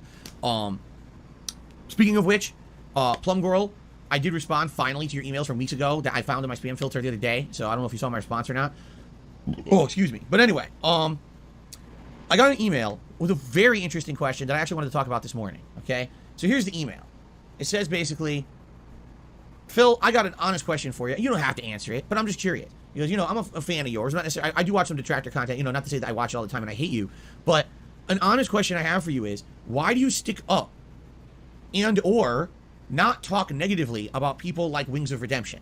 Specifically, he says Wings of Redemption. Now, I think it was a more generalized email about other people as well, who tend to talk about me all the time, sometimes in a negative light, but he specifically calls out Wings of Redemption, okay? And he says, the reason I say this is because it seems like, you know, you kind of stuck up for him, especially, I guess a lot of people say with my react to his Down the Rabbit Hole video from, what, 3-4 months ago now, that a lot of people felt like I was sticking up for him in that video. Now, I want to clarify something quickly. I wasn't sticking up for Wings. I was giving you an honest reaction. As I said when I was watching that Down the Rabbit Hole documentary, anything that I was to believe is based off the facts presented in that video. And I'm believing that everything in that video is fact. In fact, ever since I did my reaction to that video, several people have come out and said, oh, Phil, you just didn't have the whole story. You see, you stuck up for Wings and said that the people from the Painkiller Already podcast were mean to him and were trying to use him. But in truth, it couldn't be further from the truth. And okay, fine. But I'm just going off of the facts that I had presented to me, right? I saw a factual argument presented and I interpreted it in one way. And that was my honest feelings towards it. I wasn't going to bandwagon just because so many other people seem to hate on Wings of Redemption. All right, I said I'm going to, you know, treat this honestly. I'll be honest, a lot of the things there I empathized with. There's things that I've been through similar to what Wings has been through. Okay, I can kind of understand what's happening now. There's some things that happened there that were not defensible at all. Heinous actions, bad things he did over time. And you're like, well, what are you going to do? That's you guys' behavior happened in the past, similar to how I made mistakes in the past, right? So the whole point of that was not to just like defend the guy. The point was that I was trying to understand who he was when so many people have referenced him over time. Okay. I'm going to give my own take on this, and it's something that I think Phil was not really intelligent enough to pick up on. He felt himself being sympathetic towards Wings simply because he can relate to some of the things that he's gone through himself. This is a perfectly normal human thing to do. Even though most people view Wings and DSP as being fairly negative and toxic people, the fact is that Phil can relate to a lot of what happened to Wings, and so naturally, instinctively, he will kind of resonate with that, you know. I don't think Phil's intelligent enough to even understand this emotion of being able to kind of feel that kind of kinship with someone. As oh, he's been through what I've been through. I mean, also he can acknowledge that he's been through the same kind of things, but I don't think he understands that's kind of why it skews his perception on what was meant to be. Obviously, he's trying to fucking view the thing from some sort of neutral point of view. The fact of the matter is, though, the whole thing is also presented in a way where he can completely relate to some of the problems that Wings went through, and so he completely just gravitates towards siding with him more than anything else. Yeah, empathy, exactly. Empathy was a fucking word, isn't it? Yeah. But Phil, I don't think understands empathy at all. I'm pretty sure he fucking has no clue what it's like to be empathetic. There's just him experiencing it and he fucking didn't clock onto it. He's like, I'm just experiencing this is my honest, completely neutral take. It's like, no, you're demonstrating clear signs of empathy, Phil, and you're just not aware of it because you're a fucking, social weird person. If you're neutrals in times of injustice, you have chosen the side of the oppressor. That's a very, very deep quote. Review Boldness USA. Very deep quote there, but yeah. But yeah, it's one of those things where, to be clear, I've not seen the podcast myself. Either Phil's reaction to it or the podcast on its own. I've not watched it. But it's clear that Phil obviously resonates and kind of feels some sort of connection in terms of he does feel some pity for Wings simply because he's been through those kind of things himself, but he's not really aware of it. And obviously, people shit talk him. Wings shit talked him in the past, and Phil shit talked him back in the past. It's one of those things, but the thing I don't think Phil really holds much of a grudge about it, not at Wings anyway, because I think for the most part he feels, like they're kind of birds of a feather, in a sense. But yeah, it's just one of those things where Phil, I don't think, is emotionally deep enough to understand what's going on there. He thinks he was just viewing it from a completely neutral perspective, and he's just not got a clue on how emotions work and why he feels that way. Okay. But I guess that there is a group of people out there who feel that, like, I'm part of, like, this defense group for Wings. When do I talk about Wings exactly? When was the last time that you tuned into one of my streams and we talked about Wings at length? Besides right now, because this is pertinent because someone emailed me about it. When does this become a topic of discussion? When, you know what I mean? Like, never. I told you guys, I'm here to talk about myself, my own content. I'm not here to talk about other people, other content creators and shit. Sometimes people interject, with stuff. But for the most part, I feel like I'm on an island. Me and my content are sitting here on this nice island, tropical island, and we have our own fun together, right? All my viewers. We're isolated from all that other crap out there, Every once in a while, is there a crossover because of a mention or whatever? Sure, but for the most part, I don't have any association with the guy. I don't, you know what I mean? I don't talk to the guy behind the scenes or anything. I don't understand. People get this weird mentality, okay? So anyway, that being said, this person directly asked me the question and says, aren't you aware that Wings watches stuff about you all the time? He sat on his streams recently watching full-length detractor videos about you, commenting on them as if they're factually true, which you say they're not. This person was, fair. And he basically says, like, he believes the stuff, and he comments on the negative things being said about you in these videos. And obviously that's mean and that's hurtful to you, right? So why would you defend the guy? So, I thought about it for a little bit, and I tweeted about it last night. And, I'll be honest with everyone. I think that I would rather give people the benefit of the doubt, perhaps, right? And I would rather focus on my own shit, my own positivity, and my own fun, than focus on being negative like a lot of other people, all right? There's a lot of content. I'd like to point out that Phil out of nowhere randomly tweeted about PewDiePie and him being in trouble apparently for, he mocked a black woman's fingernails, her nail colour, her nail polish or something, and PewDiePie got a lot of shit because she was, like, deaf. I don't actually fucking know what actually happened, but PewDiePie was apparently in trouble because he mocked someone's nails, and he was getting a lot of flack for it because she was deaf. I don't understand that could be a correlation. But yeah, PewDiePie was getting a lot of shit apparently, and Phil just randomly just threw a tweet out there talking about it. And basically said as if PewDiePie is relevant anymore. And it was a very weird kind of jab at PewDiePie out of nowhere. And Phil was, I was going to say he didn't tag PewDiePie, but I don't even think PewDiePie's on Twitter anymore. But yeah. I didn't even, yeah.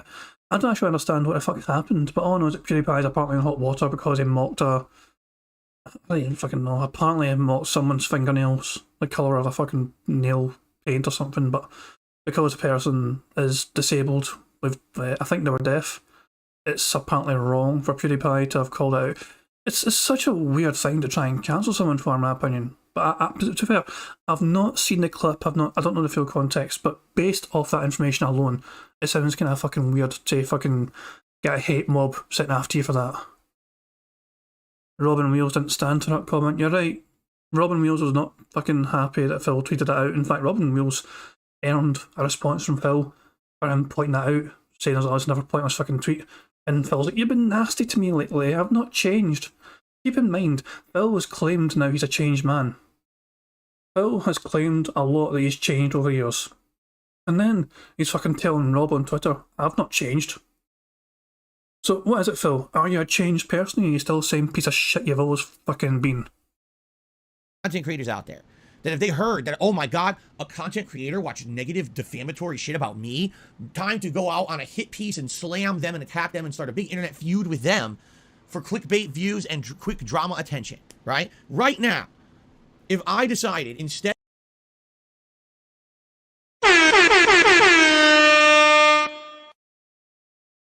That's another bingo, baby. We have got the diagonal from bottom left to top right. The stash, scratch, likes, snort, drama, and react. That's our second bingo of the day, and we're close to several more. We are only 7 away from a full house. We need him to stand up. We need him to say shocked. We need him to have like his finger near his mouth if he fucking like picks a tooth or something. We need him to say meaningful, to say friends, to fucking use his phone in some capacity, and also to point at text on the screen, basically pointing down the way like he often does. But we're doing quite well, guys. Instead of doing a podcast this morning, I found out that Wings had said something bad about me, and therefore I'm going to go on a big tirade this morning about Wings and how he's a terrible person and how could he do that and yada yada. I would probably get inflated views, inflated attention. People would probably come and contribute to the stream. I'm not stupid. Drama sells, right? But am I going to do that? No, I'm not going to do that. Why? Honestly, because that's not the kind of person I am. It's just not. Never when I ever sat down on the internet, all right, and I said, hey, I want to make content for the internet. Did I ever say, and it has to be drama, and it has to be me getting into feuds with people, and it has to be me getting over and getting some kind of something out of it no matter what. I've never thought that in my life. It's like, what's my passion? Video games, right? I want to sit down. And food. Let's be honest, Phil, you're more passionate about food than you are about fucking video games these days. And I want to fucking get something else as well, saying that. Can anyone explain to me what it was that Wings was fucking watching exactly on the stream that he apparently shit-talked Phil about? What was the recent detractor stuff that Wings was watching? Because I have a feeling I know what it is, but I don't actually know, but some of you guys might know. So what was it that Wings...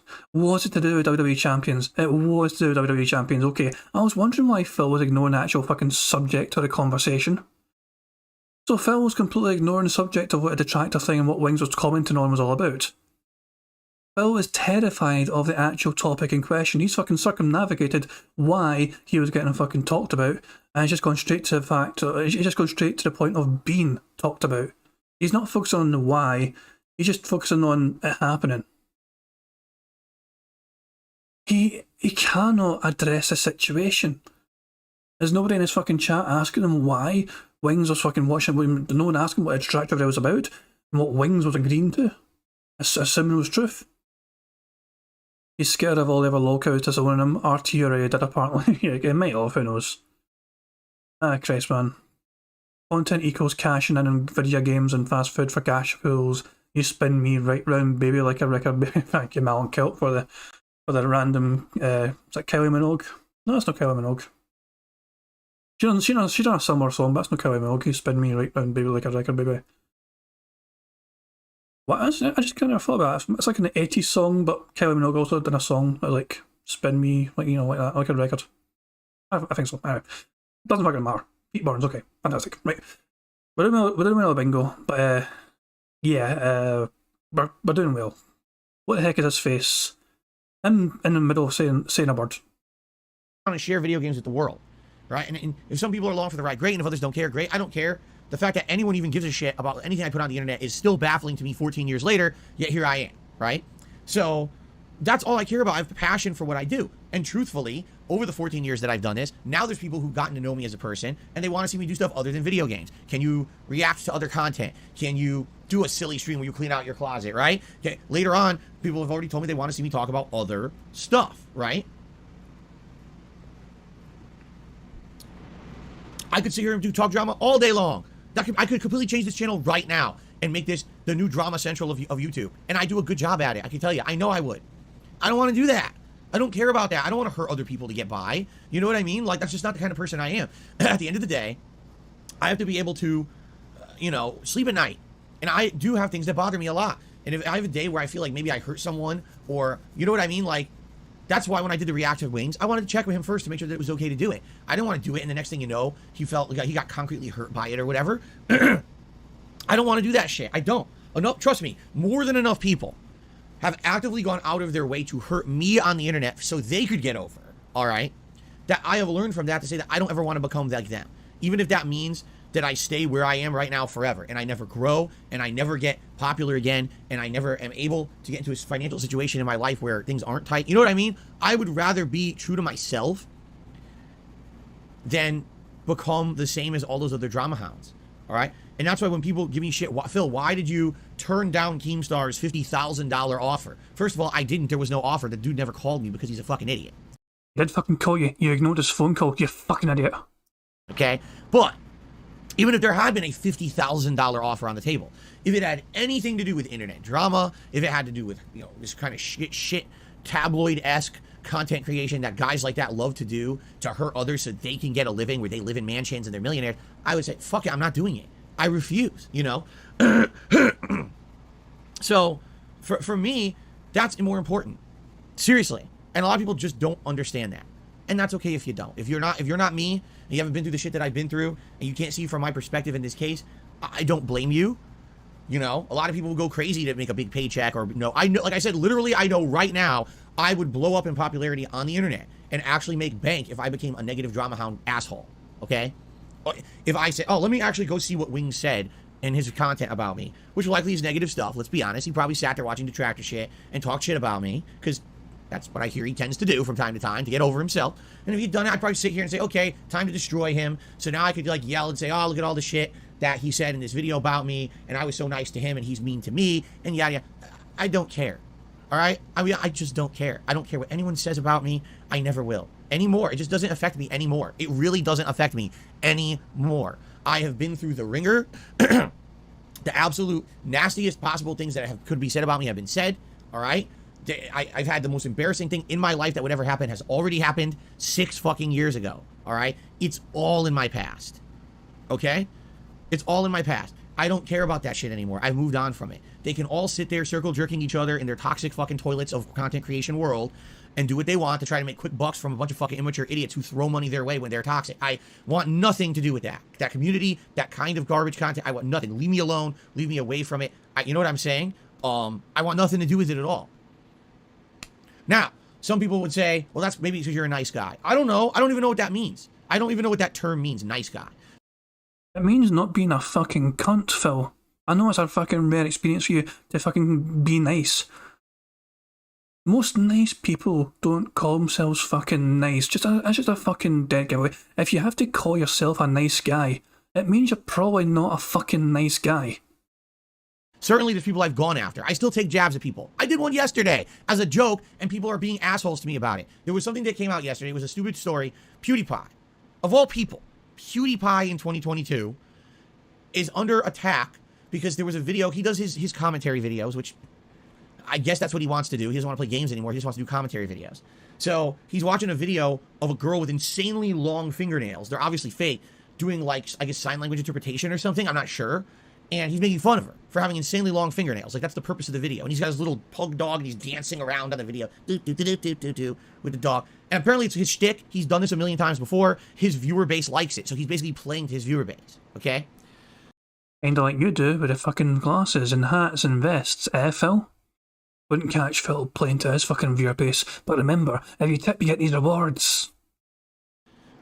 They're trying to cancel him because, come to find out, the girl he made fun of in the video is deaf.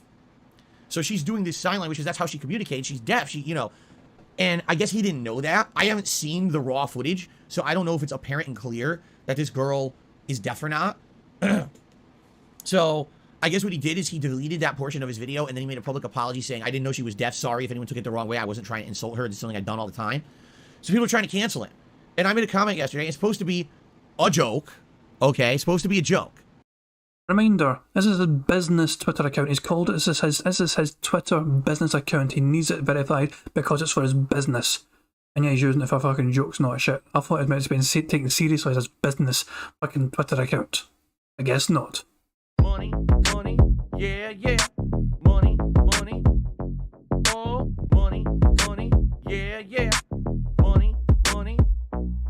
Thank you very much, Warren, for Super Chat. He said he's been through the ringer in his gated community. He sure fucking has, Warren. He fucking sure has.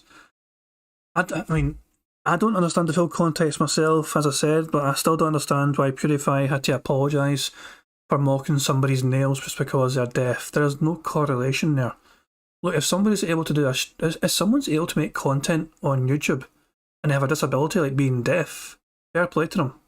But that has nothing to do with having funky ass fingernails. Like, if you intentionally have your fingernails that way, obviously you're trying to make a statement. If you've got kind of funky ass fingernails like that, you know, if it's something that's like a fashion statement, people have a right to comment on that, and they can comment on that without fucking bringing a disability into it. It's not a factor.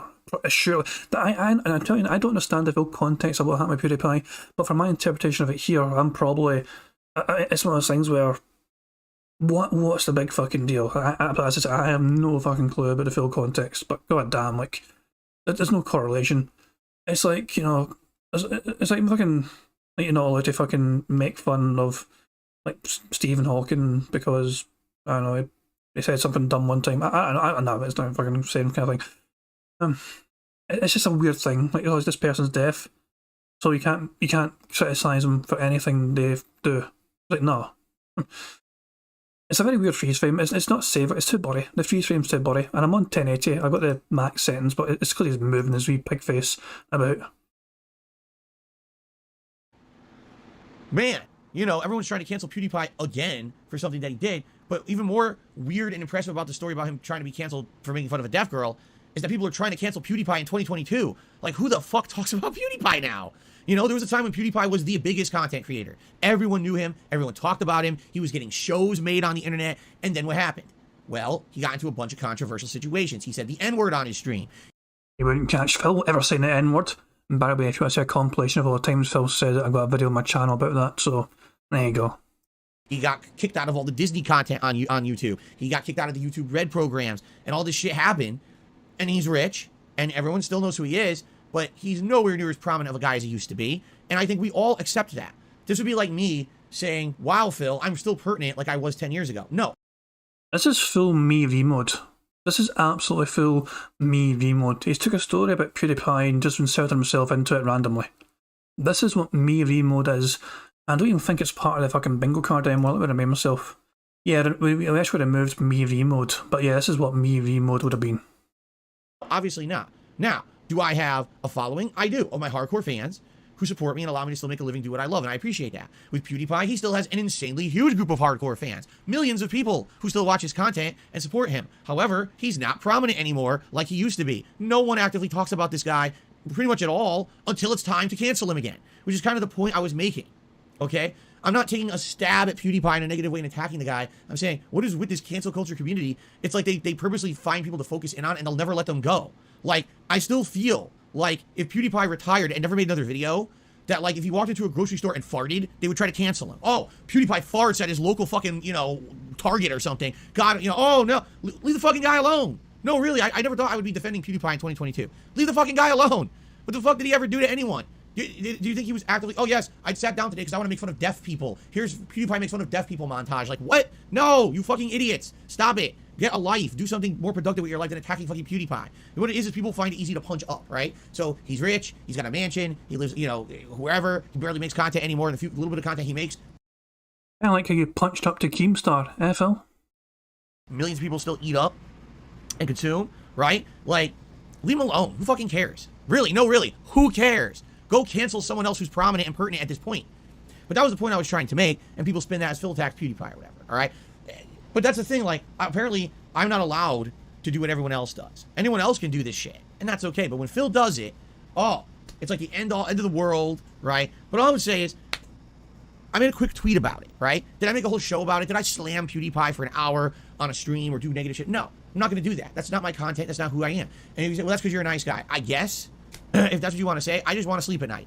I don't want to feel like I make content that's harmful to others and I'm getting over and making a living doing that. I could never do that, all right? And that's why people say to me, Phil, why is it that it seems like when it comes to guys like Review Tech USA or people like that, why do you always seem to have like no definitive opinion on them, all right? Here's why. Because here's a guy like Rich. Sometimes he's a really nice guy. Sometimes he'll say nice things about you. Sometimes he'll come on a stream and he'll actually support, like become a member. He'll convince his viewers to come check out my content, and a few of them will come, and that helps a ton, and that's a nice positive thing. Then I'm streaming one day and people come, Phil, are you aware that Review Tech right now is doing an entire stream about negative shit about you? He's watching detractor content. He's basically buying into all of their shit. And you know what I'm saying? And I'm like, Fact of the matter is, most detractor content is fucking accurate. Like, everything I fucking try and present has got some substance of fact to it, you know, and I try and make it as factual as possible. So there's so many other detractors out there. Every time I fucking try and make a claim, I try and have something to back it up. Like WWE Champions, there's so fucking much evidence about WWE Champions. Never mind the fact that your fucking phone showed you playing WWE Champions on it. You know, never mind that bit of fucking information. What about fucking Discord leaks from before it showed you playing, being part of WWE Champions? What about the fact that the bank leak data itself has all those fucking iTunes microtransactions, and you've fucking said in the past that you do not listen to music. You said before that you fucking used these iTunes vouchers you got from your fucking family one time for Hearthstone. You fucking used them in a Hearthstone because you don't listen to music. So all those iTunes microtransactions on your bank leaks surely has to be for something other than music, since you don't listen to music, Phil. This is what I'm saying. We always have a fucking evidence on our side for our claims. We're not just fucking pulling shit out of thin air and just throwing it at Phil trying to fucking make false claims. I know some people kind of do find, like you know, the PC thing, the PC argument where Phil's actually got a new PC already waiting to fucking use. That to me is clutching at straws. We don't really know for sure what's happening with that. Detractor content like that, that's one of those things where it's like, there's no real evidence to support it. I can't really corroborate it myself. We'll wait and see. There's limited information. Because there's limited intel, I don't really talk about that. You may have noticed that, you know, some of my videos, I don't necessarily talk about things. I mean, I tend to do videos if I can fucking make sure there's a concrete, you know, fact behind it sometimes, or even just if I does something dumb, I just point out the dumb thing. But I don't try and make false claims, or not necessarily false claims, but I don't try and make claims that I can't really prove. I'll try and make claims that I feel a good strong feeling has got, you know, authenticity to them. I feel a lot of detractors follow that kind of same vein, and there must be, maybe that's what I'm saying, if we're fucking lying, Phil could debunk us easily for a lot of things, but most of what we are saying has a lot of weight behind it usually, and Phil just pretends that the evidence doesn't exist. He loves to claim that they're fucking moving the goalposts and all that shit. The goalposts have been set in stone for fucking ages, Phil. Your bank leaks happened. The bank leaks are real. We know your factual behind bank information. We know what you spent. We know your average bills. We know your average income from YouTube. We know a lot of things that you don't want us to know. And Phil can't handle that. And he pretends it's not real. And then he fucking pretends he has like fucking fraud lawyer, you know, identity theft lawyers and all that shit.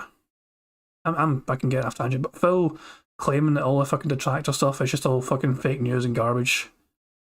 Jesus Christ, man, it's just, it's getting old and it gets grating. It's like he cannot keep his head in the sand for this long. The people that say that 1 minute man's a fake tip, I mean, it's one of those things we never see the tip notification come up. It's a weird one that the fucking 1 minute man shit is kind of weird. He always does it behind the scenes and he always does it roughly at the same time. I can understand why people spin their conspiracy theories about that.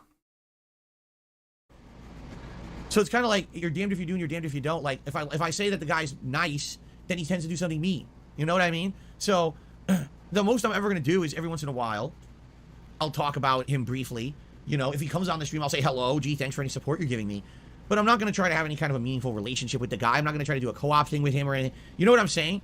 Like, it seems like there's certain content creators out there who, whenever they're having a slow day... 2 seconds, let me rewind that. I think I missed something. You know what I mean? So, you know, he's doing an entire stream about negative shit about you. He's watching detractor content. He's basically buying into all of their shit. 2 seconds. And you know what I'm saying? And I'm like... So it's kind of like you're damned if you do and you're damned if you don't. Like, if I say that the guy's nice, then he tends to do something mean. You know what I mean? So the most I'm ever going to do is every once in a while, I'll talk about him briefly. You know, if he comes on the stream, I'll say, hello, gee, thanks for any support you're giving me.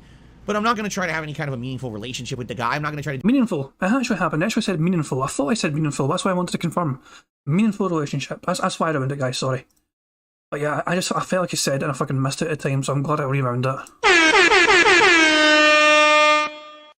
You fuckers nearly missed it as well. I mean, I missed it at first, but you fuckers almost kind of missed it as well there. That was a fucking close one. There's another bingo on the fucking card. Goal, help, snort, meaningful and on demand. The middle row. Do a co-op thing with him or anything. You know what I'm saying? Like, it seems like there's certain content creators out there who, whenever they're having a slow day and they realize, oh shit, I gotta pay my bills today, they'll just say and do whatever. And they got no conscience about it. They have no bad feelings about doing an entire stream negative about me, despite the fact When have I ever done a negative stream about Rich? Have I answered a few questions about him or whatever? Yes. Have we ever sat here and watched negative videos about Review Tech? By the way, there's tons of them on the internet. I could easily do it and get over and get drama, clickbait, views, and money. I could do it. I'm not going to do it. I refuse. I can do the same thing about Wings of Redemption. I can do the same thing about so many people over the years who have talked shit about me. I could do this right now. We could cancel all the streams for the next fucking week, and the whole week would be drama week. Phil just watches negative shit about other people who talk shit about him and gets revenge and makes big cash doing it. And I'm not doing that. I refuse. I refuse. I'm never going to do it, okay? That's not who I am. That's not the content creator I am. That's not the kind of... I consider that garbage. I consider that toxic junk that no one should watch. That's harmful to them. It's harmful to the internet community as a whole, you know? I don't think it should exist. I don't think YouTube should allow it to exist to begin with. So I'm not going to deal with that. I'm just not. I'm not going to be like that, okay? To understand, every once in a while, all right, you want me to do a React event, right? And you want me to react to a documentary or a video, and I determine that it's not going to be harmful to that person, whether I directly ask the person or there's justification for it, then I'll do it. But I'm not going to sit here and I'm not going to do, oh, Phil becomes a drama hound asshole who just slams everyone. Man, can you imagine the Pandora's fucking box I would open upon this goddamn fucking site called YouTube if I decided to go out there and expose the people who fucking talk shit about me? Because there's a lot. Fucking bring it, Phil. Fucking bring it. I'm ready. A lot of skeletons in their fucking closets, and I think I'm the last person that... I mean, I just started watching half the videos about them, right? Like, it's ridiculous. These people think that they're, like, bulletproof with the shit that they've said and done on the internet, and they're gonna fucking come slam me and talk shit about me. They're just lucky that I'm not that kind of guy. I don't want to ever go there, you know? What a fucking pussy. He's not fucking doing it because he's fucking a nice guy. He's doing it because he's so much a fucking pussy that he knows he'll get a fucking ton of shit.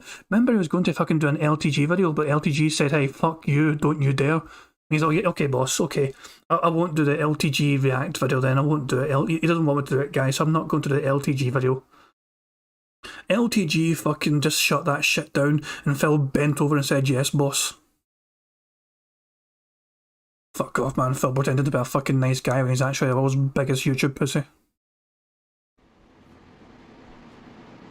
Okay. So, don't expect it. Alright? Don't ask for it. If you want to know why I don't make that kind of content, it's because I believe I'm better than that. And you can say, oh, well, that's a fucking really elitist attitude, a high and mighty attitude. Maybe it is, but I feel like I'm better than that. I feel like I can make better content than that. That me just sitting here talking with you guys about something meaningful is infinitely more important, better, and constructive than me just shitting on someone. And that's why I don't want to do it, okay? So please understand that, and please don't ask for it. It's not going to happen. This opinion will not change. This is not one where you're going to sway me and you're going to change me as a person. That's not the kind of person that I am. All right, I'm just not. I'm not going to do it. So just lay off. I'm not Keemstar. I'm not Review Tech. I'm not Wings of Redemption. I'm not any of these people. All right, I'm not going to sit here and be nasty to others. I just don't want to be. Every once in a while, will I riff on someone? Sure. I think that's just a natural thing. And I've even told you guys. I admitted this. All right, in my own React video about my own stuff. I mean, why do you think every once in a while I talk about PewDiePie? Because I'm jealous of the guy. Yes, 100%. Well, I'd be an asshole to not admit that. I'm jealous of the guy. The guy essentially used to watch my content, okay? And he took what I used to do, and he made a variation of it. He made it fucking better, Phil, and you never fucking got better. He turned on a face cam, he screamed at it like a little girl playing horror games, he became a cartoon character on camera, and people loved him. He became virally popular for it. He became dirty, filthy, fucking rich doing it. To the point where now he's a multi-millionaire, and he'll have a cushy life for the rest of his fucking life. Of course I'm jealous of him. What planet do you think we fucking live on? Yeah, I'm sitting here barely making enough to pay my bills every week. I can't go on a honeymoon with my own wife, but of course I'm going to be jealous of the guy who literally used to be a fan of my shit, did a spin on it, and became way more popular than me and is now rich for the rest of his life. Yeah. Okay, there's a whole fucking lot to unpack here. Phil earns more money than most of our fucking people, you know, going... Listen, he earns 6 figures a fucking year just doing YouTube shit, Phil. He should be fucking living a comfortable life, but he's fucking spending so much goddamn money on a mobile game, WWE Champions. All this goddamn spending in his mobile game means he can't fucking take his wife on a honeymoon. It fucking means he can't have a fucking comfortable life. It means he struggles to fucking pay his bills, because WWE Champions has essentially become a fucking bill for him every single fucking day, consecutively since February the 1st, 2018, and ever since the 11th of February, 2017. 2017 when he first started the fucking game. He has been playing this game every single goddamn fucking day since the 1st of February 2018. Get that through everyone's... You know how many fucking days that is?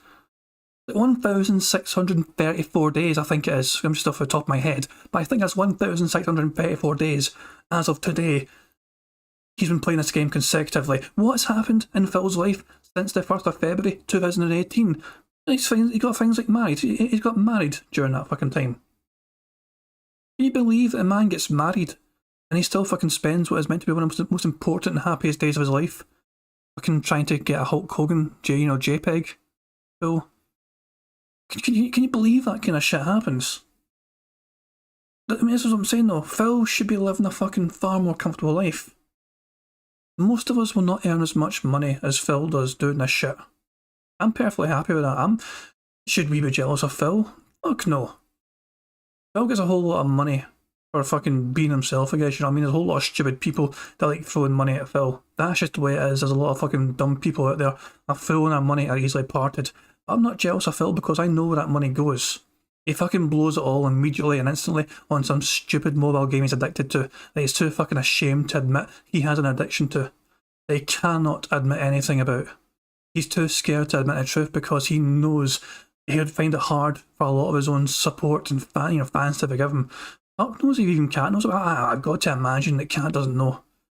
Imagine Kat, trying to fucking be told that she couldn't go on a honeymoon with Phil because he fucking blew all that money in WWE Champions. I fucking have a strong feeling that bitch has no clue that Phil is still spending money in that fucking game.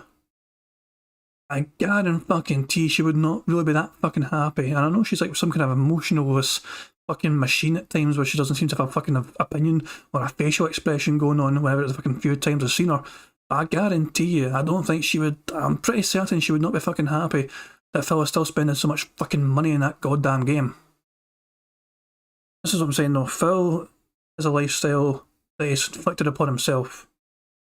He didn't want to fucking pay taxes when he was meant to, so he has to fucking pay extra and back taxes. And he's got a fucking mobile game addiction that he cannot fucking get away from. But I personally earn far less than Phil does. I don't earn 50k a year. I earn about just over £20,000. That's my salary. Not sure what the specifics are exactly, but it's about £20,000. Quite basic in the UK. It's like it's not minimum wage, but it's not fucking massive either. It's still enough for me though. I don't have ridiculously excessive fucking bills.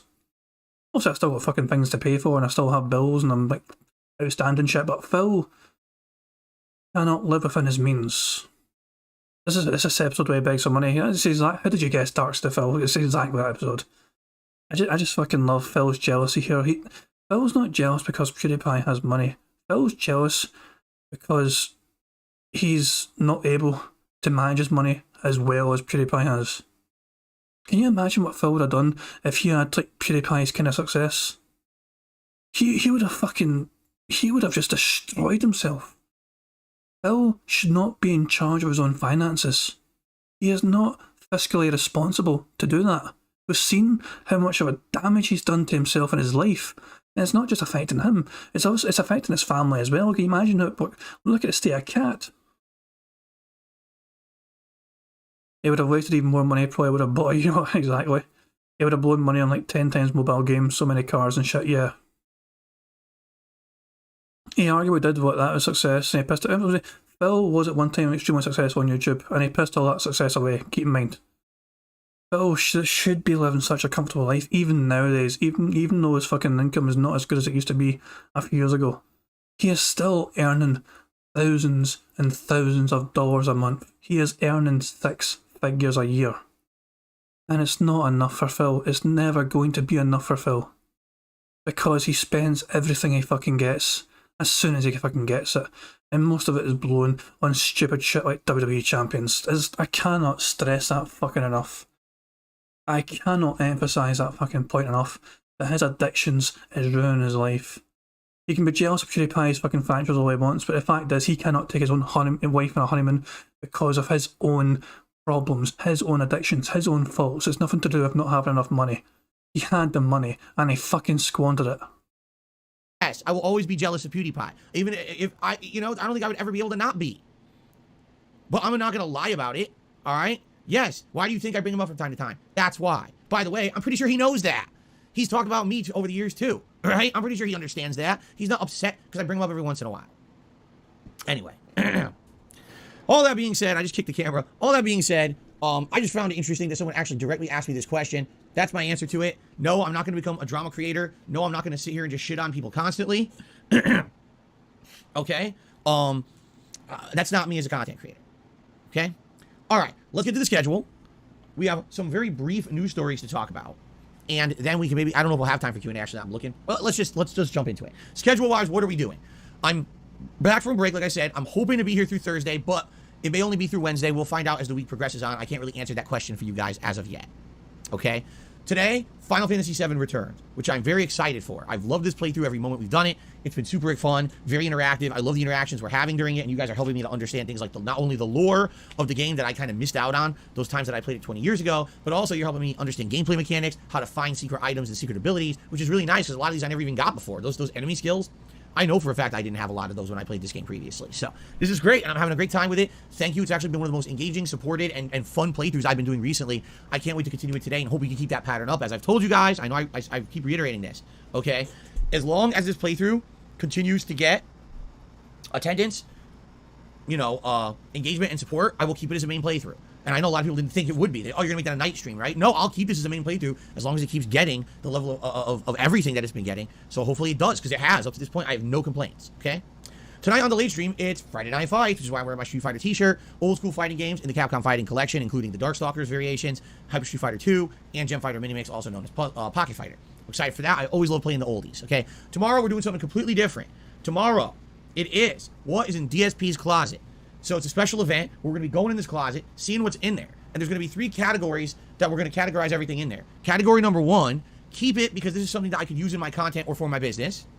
Category number 2, label it to be traded in somewhere like GameStop so I can make some credit and maybe buy some new things for said business. For example, a new controller I could really use right now for my Xbox Series X. Okay? Or number 3, toss it. Throw it the fuck out. Okay? Those are the 3 categories we're going to be working on tomorrow. Now, undoubtedly, you're going to have idiots like, well, are you going to sell that online? You're going to do that? No. It's one of those 3 categories. That's how we're categorizing literally everything. And what I'm hoping to do is, number 1, have a chill time with you guys, because yes, it'll be a laid-back stream, no pressure to do gameplay or commentary, but I guarantee you we're going to find shit in there that's interesting. We're going to find stuff that has stories behind it. We're going to find collectibles in there from a decade ago that you haven't seen since the days that I had a camera set up at my condo in Connecticut, and we're going to be able to look at it and say, hey, is this something interesting? What's the story behind it? I have 2 things in particular I'm looking for that I hope I can find and can implement here in my content. I don't know if I'm going to be able to, but I hope I can. Okay, I guess we'll see. So, that's going to be fun, but in addition, we are going to do a special best of episode of Feasting with the King, featuring 3 cuisines. I'm blocking it. 3 cuisines that I've had before on Feasting with the King over the last year, and picking one that you want to see me try again. Essentially, it's kind of a 1-year anniversary special, because if you didn't know, Feasting with the King started last summer. That we brainstormed this idea, came up with it on the fly, and ended up being an ongoing thing for a whole year. So currently, people are voting. There is a main channel page here, all right, on DSP Gaming, under the community tab, all right. You guys have been voting over the past couple of days, and right now, Indian food, which incidentally was the first ever cuisine that I tried on Feasting with the King a year ago, is in the lead, 45% of the vote. The other ones were Mexican food at 27% and Hawaiian barbecue at 28%. Sounds like we're doing Indian, unless there's a giant flip of the votes. Now, there's still 24 hours for you guys to vote. 900 people have voted so far. I've seen upwards of 2,000 people vote on these polls. So if you don't want to see Indian food, you got to get over there and you got to vote quickly. Okay, that's on the main channel page of DSP Gaming, community tab. Scroll down a bit. Boom, you'll find it right there. Please vote, all right? But whatever wins that poll, we'll be actually ordering tomorrow together live on stream to have it delivered later in the show and do a special 1-year anniversary edition of Feasting with the King. It should be pretty neat, okay? So tomorrow is something completely different, completely outside of the normal comfort zone of what I do, but it should be a relaxing day. If you just have a day you want to kill and just chill with me, come on by tomorrow. Doesn't matter if you come in the first 5 minutes, the last 5 minutes, or anywhere in between. It's going to be a nice, relaxing day. By the end of the day, I hope that we found some really cool stuff that we can kind of set up, maybe put some stuff here on camera behind me. People have already said, can you swap out, what's this guy's name? I can't even remember his fucking name. I'm blocking him, by the way. Can you swap out O'Connor and put something new there? It depends on what we find. I don't even know what we're going to find in that closet. All right, so I guess we'll see. So it should be a fun day. Now, Sunday, we get back to regular scheduled gameplay. It'll be Batman Return to Arkham Asylum on the first stream, and another nice night stream of Multiverses on the late stream. Now, Multiverses, the more I play it, the more it's actually growing on me. They unlocked new characters this week for the open beta. I ended up liking Finn from Adventure Time a lot, and I actually want to play more with him. What I would say is this, though. If you guys like me trying new stuff, you guys have asked me for years, play a new fighting game. I'm playing a new fighting game in Multiverses right now. I'm actually enjoying it, and I'm looking forward to covering it more. But every time I play it, support is abysmally bad.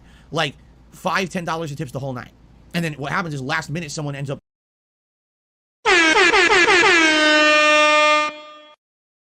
Thank you very much, Heinz, for pointing out that he pointed at a text. And yeah, there we go.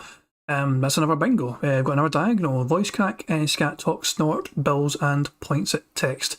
We are 5 away from a full house. That is 20 out of 25 so far. We need him to stand up. We need him to say shocked. We need him to kind of pick his teeth or something, or chew a nail, whatever, finger in the mouth, screaming. And you need him to say friends and also be on his phone. Very close. Oh, I want to help out Phil, and they'll do like a big tip or whatever. But it's like, you guys ask for new fighting games all the time. You say, stop playing old school Street Fighter. We want something different. Here's a brand new one. This is, by the way, the most popular fighting game ever. It has more concurrent players on Steam and consoles than any fucking fighting game in recorded history. It's the hot shit right now, and I'm actually really enjoying it. You asked for it. I'm giving you what you wanted. Please support it. Because I've played 3 streams of Multiverses, and every single one has been slow as shit for support. That's not very encouraging. You know what I'm saying? You tell me to do variety, I do the variety. It gets no support. I mean, what's going on? All right. So let's see how it goes again on Sunday night. Then on Monday, there'll be more Final Fantasy VII. And Monday night, we're going to do a special one-off night, Game Pass night. We haven't done one of these in many, many months. What we're going to do is we're going to check out Microsoft Game Pass. We're going to see what's available on it and what's new on there in the last few months, because we haven't. We're going to try to pick perhaps a couple of games that I will play on Game Pass for playthroughs. I'll tell you one that I'm interested in is Mega Man 9. We got a taste of that via the PlayStation Premium plan, but it was the live stream version on PlayStation, and it had lag. So we're going to play Mega Man 9. I absolutely want to play it on Xbox because I can download the whole game and not have to stream it and have no lag. But outside of that, I'd be excited to see what else we can find on Game Pass for a potential playthrough, because the thing is, we've finished all the other stuff we're doing for late night chill streams. I need another playthrough to now start balancing with Multiverses. So I'm excited to see what we find. That'll be Monday night. And then hopefully I'll still be here Tuesday, Wednesday. We'll see. And if I am, then we're going to alternate between Batman and Final Fantasy as the main streams, and we're going to alternate between Multiverses and whatever we pick as the new playthrough on the late streams, okay? Are there new games coming out in August? Yes. Are they anytime soon? No. So don't even start asking, because there's really nothing going on in August. What I will do is over the next week, I will sit down and look at the game release schedule again, but it is quite dead this month, so don't expect much until like the end of the month. Like I think the 23rd of August is when the big new releases start coming out, okay? Okay, that covers the schedule. One other thing I would like to point out, everyone. Now, by the way, is that accurate? 643? Hold on a second, because I think that's actually incorrect. I think that changed, and I didn't update it. Because I don't want, I think I'm misrepresenting, and that would be kind of messed up if I'm misrepresenting here. Let me double check this.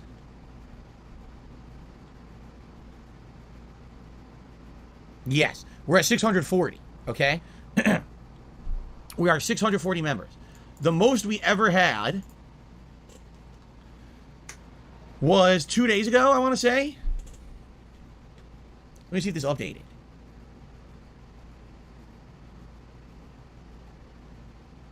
Man, you know it didn't? Because I think the other day... Oh, wait. Okay. The most we ever had was 640. We're currently at the most members we've ever had. I had it confused. Previously, the most members we ever had here on DSP Gaming was 634. But in the last week, we had a rallying of people who either became members or gifted memberships. And now we're at 640. That's the most this channel has ever had. It's the record. That doesn't make sense, so because right before if I can change it there, it was sitting at 643. That doesn't fucking make a lick of sense. It was literally at 643 for all the streams so far. And they updated it to remove 3 of them. So he's removed 3 people from the members. He went from 643 to 640, and apparently 640 is the most high he's ever had. So where the fuck did 643 come from? And why is that not the fucking highest ever? I'm fucking really confused why Phil had 643 as his members total if that is not the fucking highest it's ever been. I feel like I'm fucking missing something obvious here. It feels like I'm fucking sitting in a fucking math class with a bunch of 6-year-olds and I'm the only one that doesn't get what fucking 2 plus 2 means. What the fuck is going on? Alright, so thank you guys so much for your support here in July. Yes, the month is wrapping up. Literally every new member we get is a new record for the channel. So if you right now become a member and you haven't been before, boom, we hit a new record. And I should say this, even though I don't feel we're going to hit it in the next couple of days. If we happen to hit 700 members, that's when we unlock a new emote slot. And we could look at some potential emotes to add there. So that they could, you guys could use some new stuff. Okay, but I don't think we're going to get 60 more members in the next couple of days. I'm just saying, okay? Why the fuck not, Phil? Anytime you fucking needed to have like 60 or 70 fucking member bombs, it's happened. You asked for miracles before, and you fucking got that miracle of fucking 60 or 70 members at once being dropped on you. So, it's not fucking far too inconceivable it could happen again. It's had a fucking... He really fucking doesn't know how to stop asking, does he? He really has not fucking got any limitations for when it's just fucking too much. Fuck, man. I mean, when I just don't understand how Phil can not feel any sense of shame. I know I keep fucking going on about this, man, but how can somebody feel confident as a person in how they present themselves this way? Like, he thinks this is normal. This is normal for him. He thinks this is a normal way to behave, and like, I'd feel so fucking scummy if I treated you guys like he treats his fans. Jesus Christ, man. Yes, there will be a members goal for August. No, I'm not ready to reveal what it is yet, nor have I even really set it in stone yet, so I'm not going to talk about it yet, okay? Okay. All right, covered all that. All right, I have two very quick news stories to talk about, all right? And then, I want to do shout-outs, and then I guess, we are good. So... I fucking saw that. We've seen that. I have two very quick news stories to talk about. That's his fucking phone. You've seen the phone. All right, and then... All right, covered all that. Wait for it. All right, I have two very quick news stories to talk about. There's his fucking phone right there, bottom corner of the screen. That's his fucking phone right there. Ah, for fuck's sake, no, it's fucking bot again. Fuck off, bot. Go away. But that's a fucking phone. Oh, all right, you can see it right there. Yeah, that's a fucking phone. That's definitely part of the fucking bingo. Phone stuff. There we fucking go. Oops, I fucking opened something by mistake. Fuck off. I should get rid of that iron. I'll unpin this from the taskbar because I don't fucking use it. There you go. Hate it when you fucking click something you don't mean to in the taskbar. Oh yeah, it's a sneaky phone one, but we can fucking, he's got his phone out for the new stuff, so there we fucking go. I can see his fucking phone on stream. So that is our bingo, guys. We are 4 away from a full house, and we've still got like 20 minutes to go. I'm 28 minutes behind. Jesus Christ, man, I need to fucking stop ranting. Every time I fucking pause it, man, I get further and further behind. And he's technically finished the pre-stream. Or the podcast, or whatever I fucking want to call it. I want to do shout-outs, and then I guess, we are good. So... News story number 1, sadly, Warhammer 40k Darktide, which is the sequel to that Warhammer 40k first-person co-op action game from many years ago, the one that everyone says plays like Left 4 Dead. The sequel got delayed. Originally, it was supposed to come out in September sometime, and they've delayed it to November 30th on PC, and they're saying that they're going to have a follow-up to that to let everyone know when it's coming out on console at a later date. That kind of sucks. I was actually looking forward to it because I played that game on Game Pass for maybe a half an hour, and I thought it was actually pretty good, and I was like, man, I would like to play this, and then basically no one ever really asked for it, so I never got back to it. But then when people said, hey, there's a new one coming out in September, I was like, oh, it's a new release, and it releases day 1 on Game Pass. That sounds good to me. Why wouldn't I check it out? I'd be excited. And now it's getting delayed. It's like, at least, hopefully it'll be polished more. But I hope that the console edition doesn't get, like, monstrously delayed further from the PC edition, because they're kind of sitting firm saying PC will be November. So I guess we'll see. But I hope that... I did not mean to pause the stream there, sorry. That's just me thinking that I was actually typing in chat and your chat here. I can still add it on YouTube here, so I could have gone worse, but I only paused it. Whoops. That it comes out and ends up being good, because I actually am interested in checking it out, okay? The other news story really won't interest too many people, except for fighting game fans. So as you guys know, every year they do EVO, except for the last 2 years because the pandemic canceled EVO. Oh yeah, then EVO got canceled when Mr. Wizard, the CEO of EVO, got exposed for being a pedophile, and therefore he was thrown out of the company. And then they sold EVO because they realized they couldn't ever recover from that negative stigma. So now Sony technically owns EVO, and EVO is going to be basically run completely differently than it was previous years. It's a mouthful to talk about, okay? So anyway, EVO is actually happening this year. That is the Evolution Tournament Series, the biggest competitive fighting game tournament in the country. At least it used to be. I don't know if it will be now because it's under new management. But anyway, supposedly it happens next month. And they were setting up a special exhibition event for this event. It was supposed to be Team North America against Team European Union. The best people from the North American regions against the best people from all of Europe. This has happened before. I remember they did exhibitions like this at EVO in previous years, and they were quite entertaining, okay? However, things have changed today from when this kind of stuff used to happen at EVO. Because apparently one of the prominent players, I guess they go by the name of Punk. I have absolutely no idea who they are or what they play, because I'm not informed on fighting game community shit anymore, okay? Apparently they've come out and said, listen, you know, honored to be nominated for this event and for people to want to see me play against people from across the pond, or however you might call it, right? However, if you want me to be part of this special event, pay me, right? This isn't some tournament that I'm entering and I have potential to win a lot of money at or whatever. If you want me to enter this event and play at a high level, then pay me for my work, pay me for my efforts, all right? This is basically unprecedented. Like no one's ever done this before. Whenever they've done special exhibitions or whatever, essentially people see it as a way to get free publicity, to maybe get over with a worldwide audience. I can tell you from previous events that I've been to, EVOs that I've been to be on that big stage in front of 1,000 or more people gets you more prominent, lets a lot of people get hype about you. And let's be honest, today is a lot different than back then. Back then it was like, okay, you're at EVO, everyone hyped it up and talks about it. What did you really get out of it? Nothing. There was no online streaming, there was no YouTube. Today, if you get known by being a top player at EVO, you could potentially get thousands of new viewers and supporters on your content and make a ton of bank off of it, right? So I think that up to this point, people have actually looked at this as, if you're involved in any of these special events or hype things at EVO, it's essentially free publicity for you and your brand, and therefore you're getting paid with exposure. My take on it is, if this guy's actually, you know, one of the top players in the world, he's probably got every right to say, like, I don't want to fucking spend money. I mean, it's free publicity, but it's not really free publicity. If you have to spend a bunch of money to fly out to a tournament and, you know, and not even a tournament, it's a fucking exhibition. So he'd have to fucking take it out of his own fucking earnings or whatever shit in his own money and make it to this tournament and not get paid for it. I can kind of understand the point where he'd actually want some kind of compensation for his efforts, and he might not need the free publicity if he's really one of the best players in the fucking world. I don't know if he is or not. I'm not entirely sure at all what fucking level this guy's at, but I can kind of understand that point where he doesn't want to fucking put himself at a potentially thousands and thousands of pounds or dollars or euros, whatever his currency is. It's still going to be a trip to America for this kind of convention. You're talking probably 4 figures, I imagine, just out of pocket. Just, you know, staying somewhere as well, whatever shit. And it's just one of those things. It's like I can kind of understand the point of view, and especially as well. Some people as well might not be able to travel. I think you need to actually have proof of vaccination if you're going to America, and some people actually choose not to get the vaccination. Some people are anti-vax, obviously. That's been a thing, and that's been an issue before for people. That's actually happened to some footballers, so football players, soccer players in the UK that wanted to travel with their team to America had to get left behind because they didn't get vaccinations. So things like that as well. So for all we know, some of these Street Fighter players are European-based ones anyway.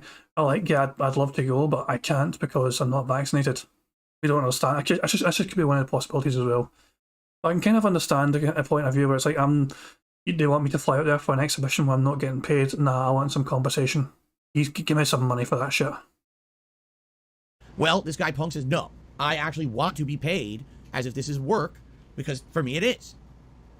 And a lot of people are in a huge disagreement about that, okay? Some people are of the impression this is incredibly ungrateful. How could this person who's literally going to get a big push as a result of being in this event ask for money? What a pretentious prick. You know, being completely ridiculous and over the top and stupid with the way that they say stuff. There's some valid ways to say it, and there's some people who are just downright assholes.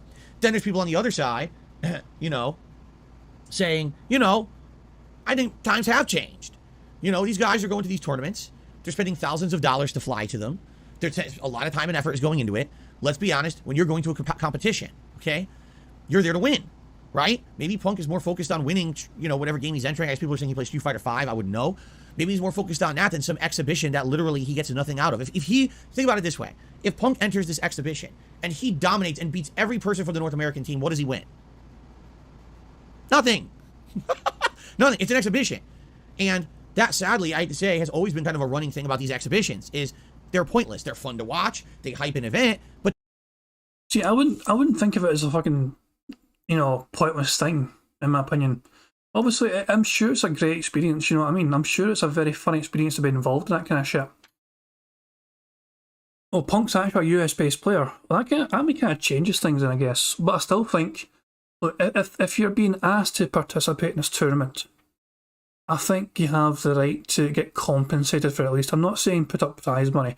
I don't think prize money should be involved for a fucking exhibition, but I think it should be up to the organisers of the tournament to fucking take care of things like travel expenses. That's what I'm saying.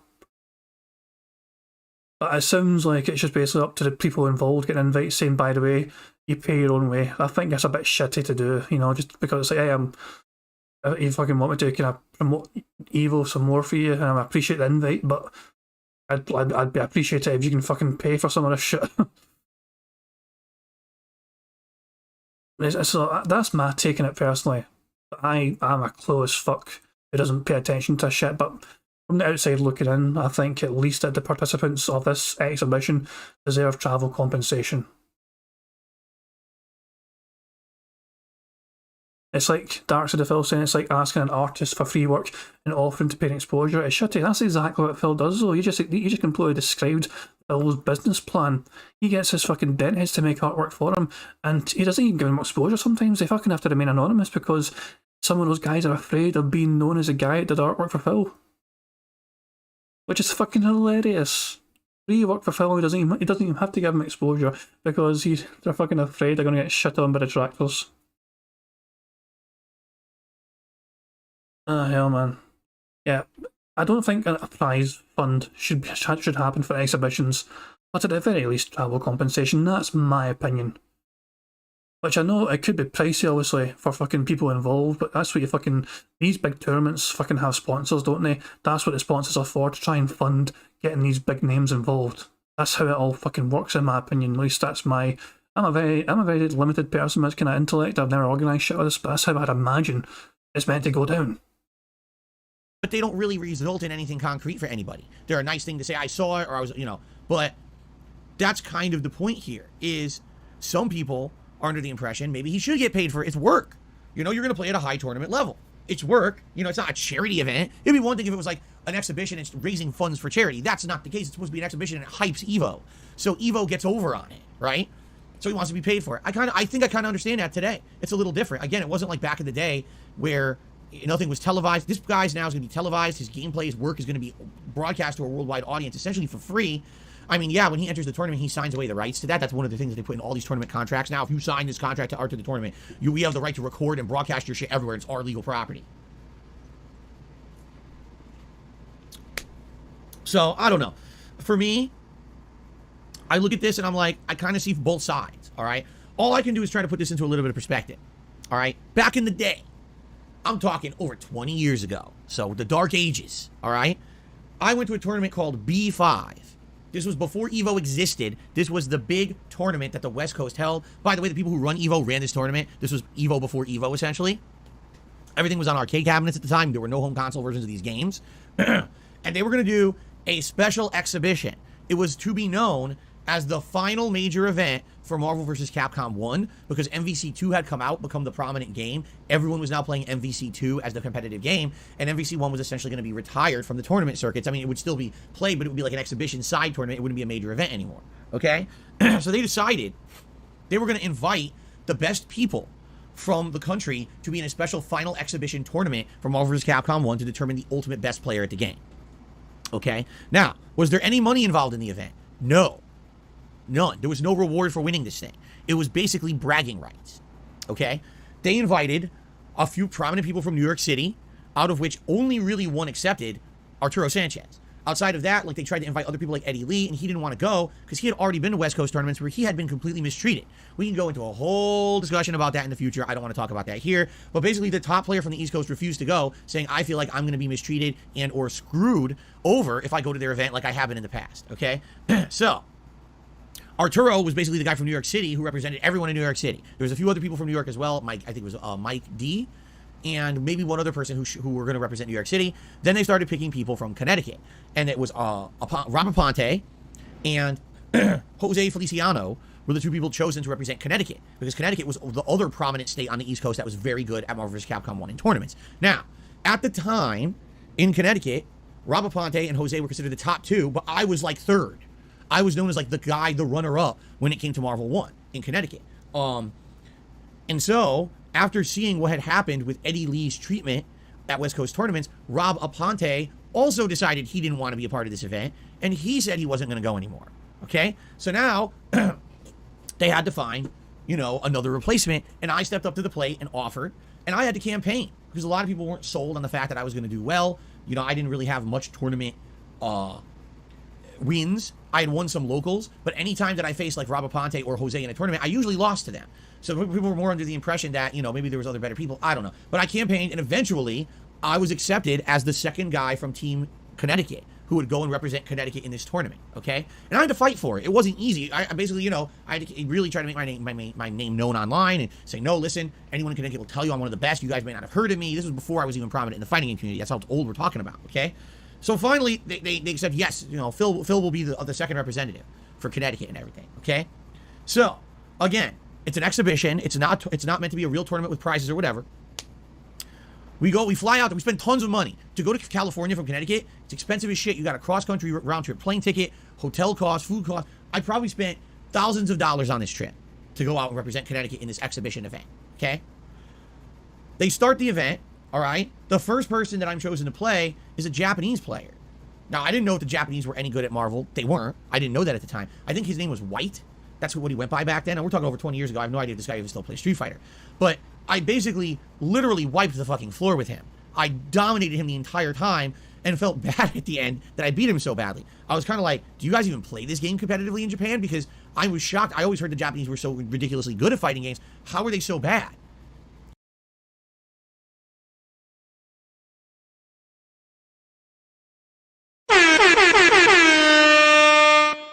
I was a wee bit slow there, but yeah, shocked. It's another bingo. Shocked, drama, meaningful, bills, and excited. We have another bingo for the fourth column down. So we are 3 away from a full house. So you just need to say friends, which I think is very possible. And he also has to stand up randomly and also either choose nail or fucking biggest teeth or something. This is quite possible, guys. It might happen. It might be today. This might be it. So anyway, I shook his hand, and he was like, you should see his face. He was like, oh, like he was shaking his head like this after I beat him. Like he'd never seen anything like this before in the game. Keep in mind, again, there was no videos online. So all you heard was what was on a forum post about what people were using as strat. You didn't get to see how the game was played competitively. No one had video footage to share. So imagine going to a tournament and you've never seen this game at a high level and someone wipes the floor. You're like, oh, fuck, why'd I even come? Right? So, great. Who's my next opponent? Wait till you hear this one. Who is my next opponent? Arturo Sanchez. Wait, what? Arturo Sanchez from New York, who I play every tournament because we live in the same area, like we play all the time. Why did I fly to California to play Arturo Sanchez? Oh, well, that's just how the brackets laid out. What? Come to find out, they rigged it. They literally rigged the brackets. They made it so that the West Coast guys would always play against lower level opponents and make it as a free ride to the finals, while all the East Coast players had to play and eliminate each other. So I had to play against 2 New York guys, and then my final match was against fucking Jose Feliciano from Connecticut, the guy I literally play every day. They made me play him in California. Why did I come? I could have stayed home and played him at home. I didn't need to come to California to lose to Jose. I lose to Jose all the time back home. Why did I waste all my money? So they did it on purpose. They literally rigged the brackets. And by the way, a West Coast guy was in the finals against Arturo, and Arturo did this. He literally spanked the shit out of the guy. Just embarrassed him. And it was great to see the East Coast win, but man, it would have been great if we all had a chance to shine instead of all eliminating each other. So I flew to the West Coast and paid all this money to play a Japanese guy who didn't know how to play the game, and all guys from the East Coast who I played all the time, and that was my experience. I didn't play a single West Coast player in the tournament. So why did I go? I don't know. That's how it was back in the day. It was crooked. It was crooked as shit. And we all had to eat shit because the people who used to run EVO were crooked as shit. And every time you went to one of these tournaments, it was like that. The East Coast players got treated poorly and had to put up with bullshit. This was the very same tournament where this was Justin Wong's first ever major win. Ever. He won Marvel 2, and the West Coast players were heavily expecting for him to be overhyped and not win. It was his first major prominent win. He was still a teenager. They screwed him over and underpaid him. They paid him like half of what he was supposed to win as the tournament prize. And then when everyone said why, they said, oh, because we were keeping a giant amount of the money as a fee to run the tournament. And they're like, but you didn't say that on the website. Then what they did, get this, after the tournament ended, they went to the the B5 tournament website and changed the website to add in all the information claiming they were keeping money to run the tournament after it already happened.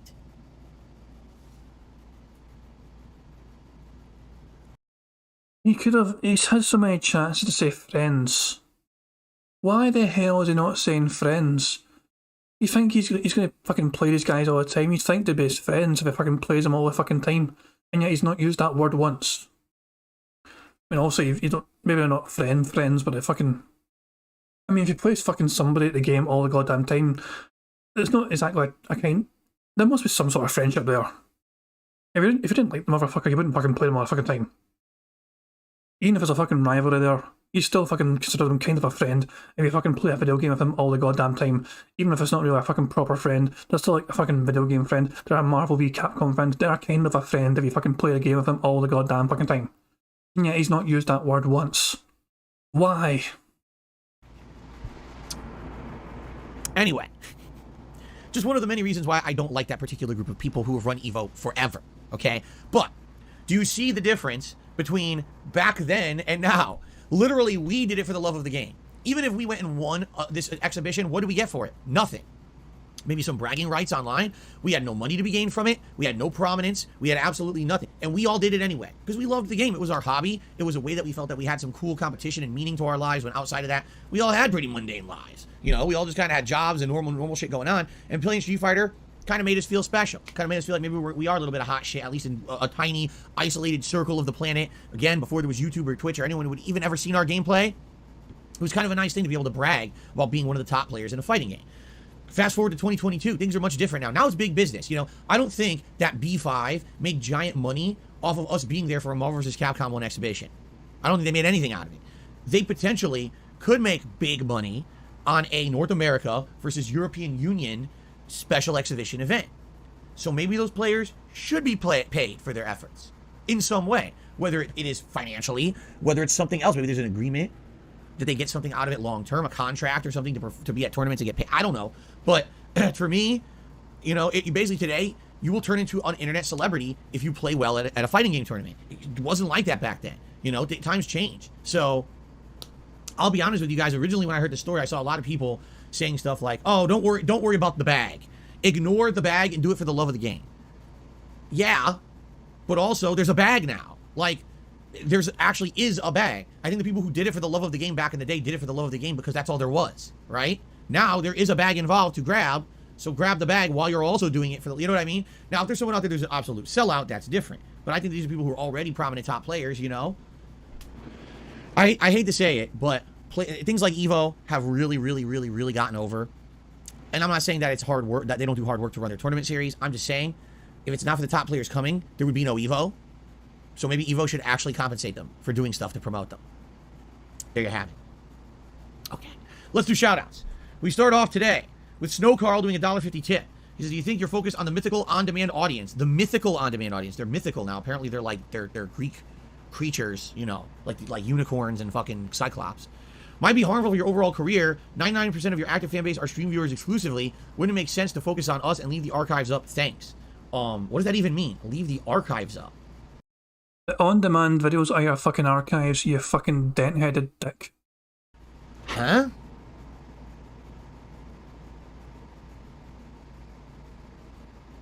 By the way, Alexander says, I'm not sure if you're familiar, but Smug and Punk, I don't know who Smug is, they're not only two of the best Street Fighter 5 players anywhere, but they're also very cool guys and nice dudes overall. That's good. That's good to hear. It's good to hear that they're not just being like hockey pricks and, oh, I deserve money. But, you know, it's more of a serious issue. In this case, I think I tend to side with them. Being through the shit that I've been through and the way that I was treated at tournaments and shit, I think if they're going to go through the ringer and promote the tournament, they should get paid for it. There you go. So Carl, I have no idea what you're saying. Thanks for your tip. Malcolm did a $5 tip. He says, good day. I'm praying for you and your family. Things are going to work out. Time is near to clean out your closet. That is correct. Tomorrow we are going to do a thorough closet cleaning. And, yeah, it should be interesting, to say the least, like I said. Thank you for the tip. They did another $3 tip. Because I'm sure your throat gets hoarse after you talk on stream all day in and out. Try drinking tea with honey. Most singers and voice actors have to take care of their throat and voice box to perform. Google some remedies and it'll help protect your voice. Thank you for that. An anonymous tipper to the $1.50 says, Wings actually didn't talk any shit. He was defending you, saying how you're a great creator, but it was referencing detractor content. Okay, and again, that's another thing that I should say too.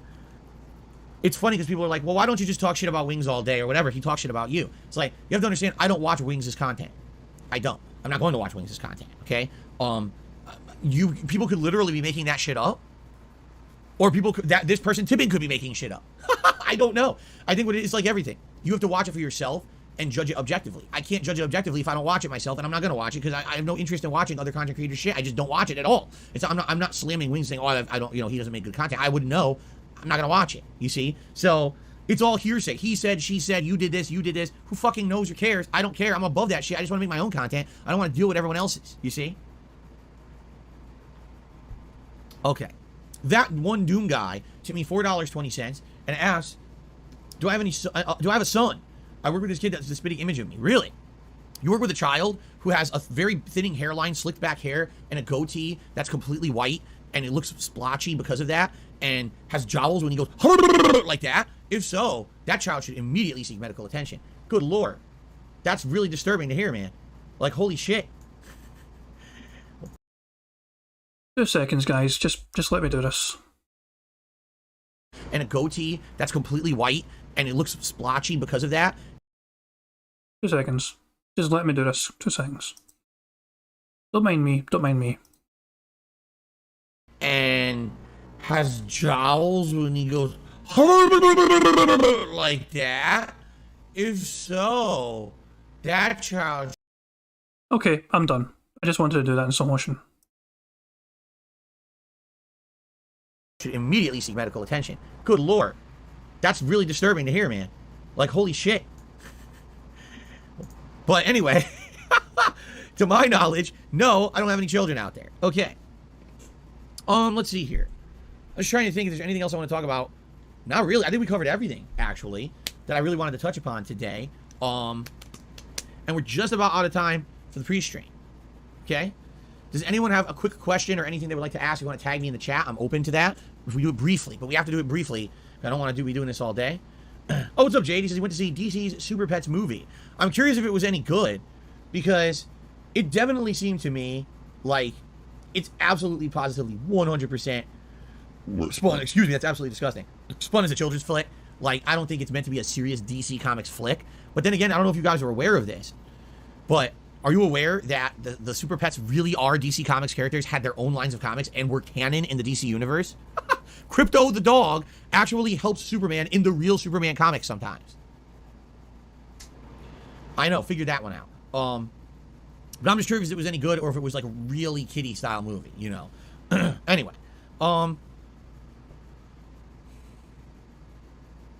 so, okay, so apparently people are saying they think that what Snowcrawl was saying was to keep the entire archive stream as one chunk on YouTube rather than splitting up the video.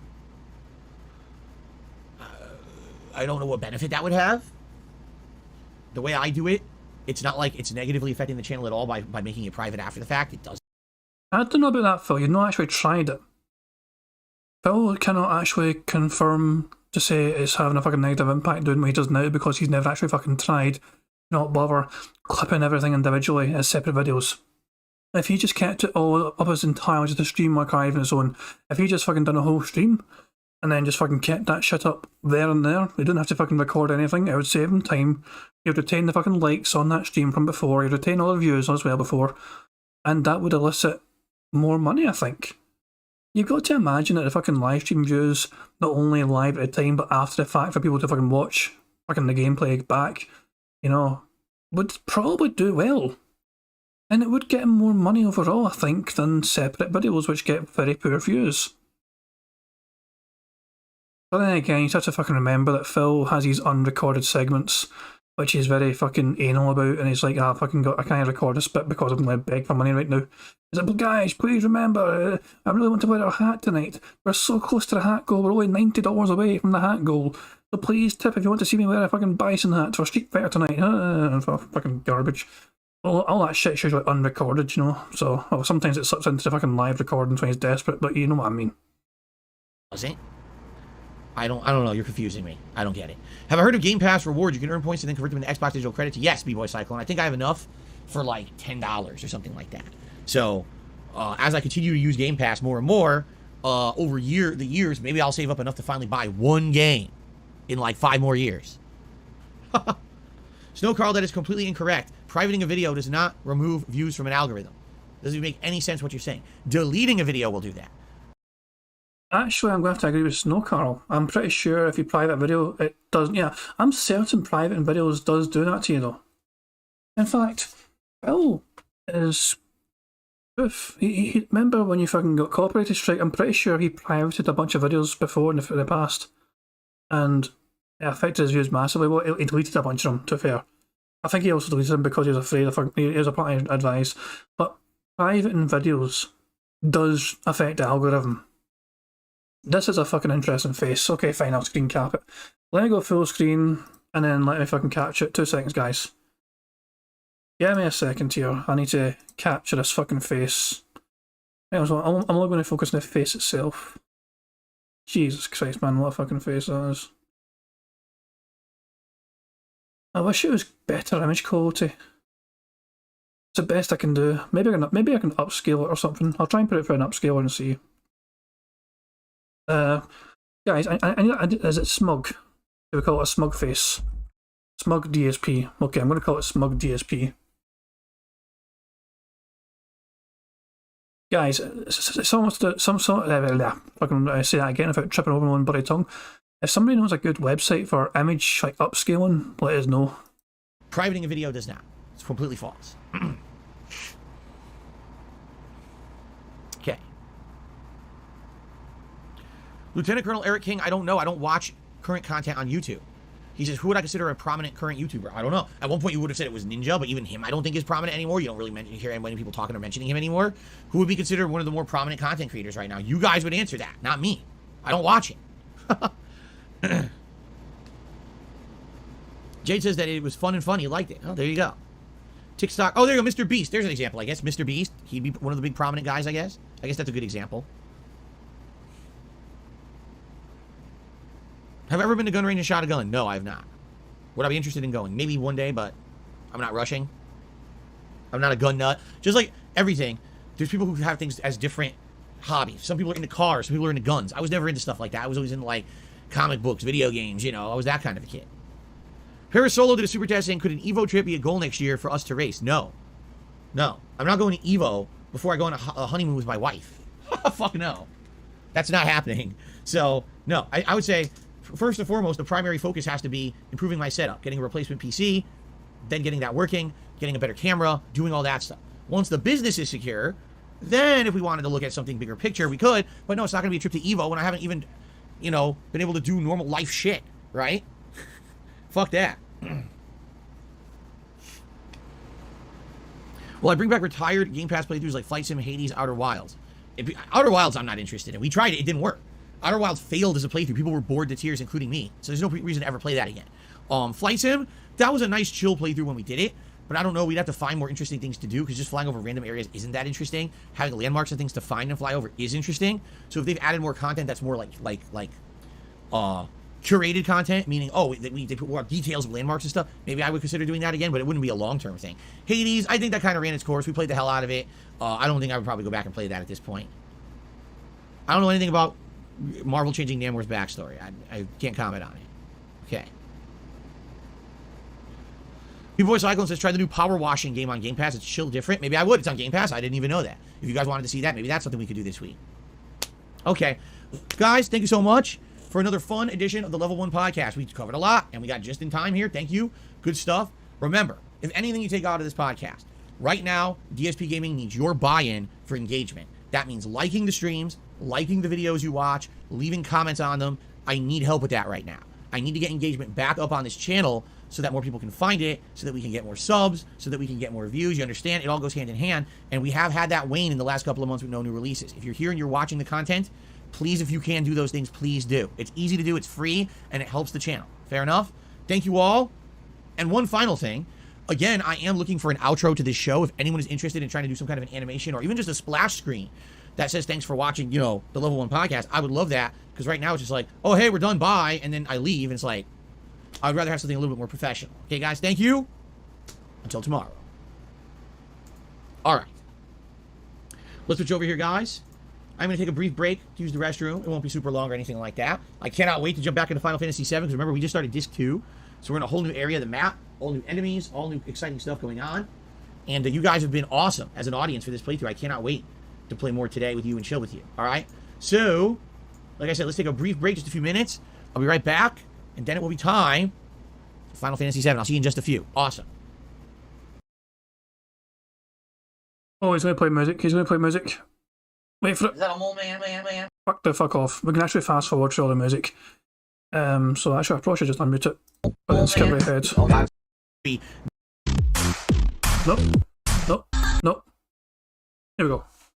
All right, guys, I'm back, and I'm ready to jump into Final Fantasy VII. I hope you guys are too. Oh, controller is on the floor. Hold on. Let me grab it. That counts as standing up, Ruby. He came back from his break. Right, this is what I'm talking about. When he goes away and break, he stands up to go to the toilet, but that doesn't count because he always goes on a fucking break.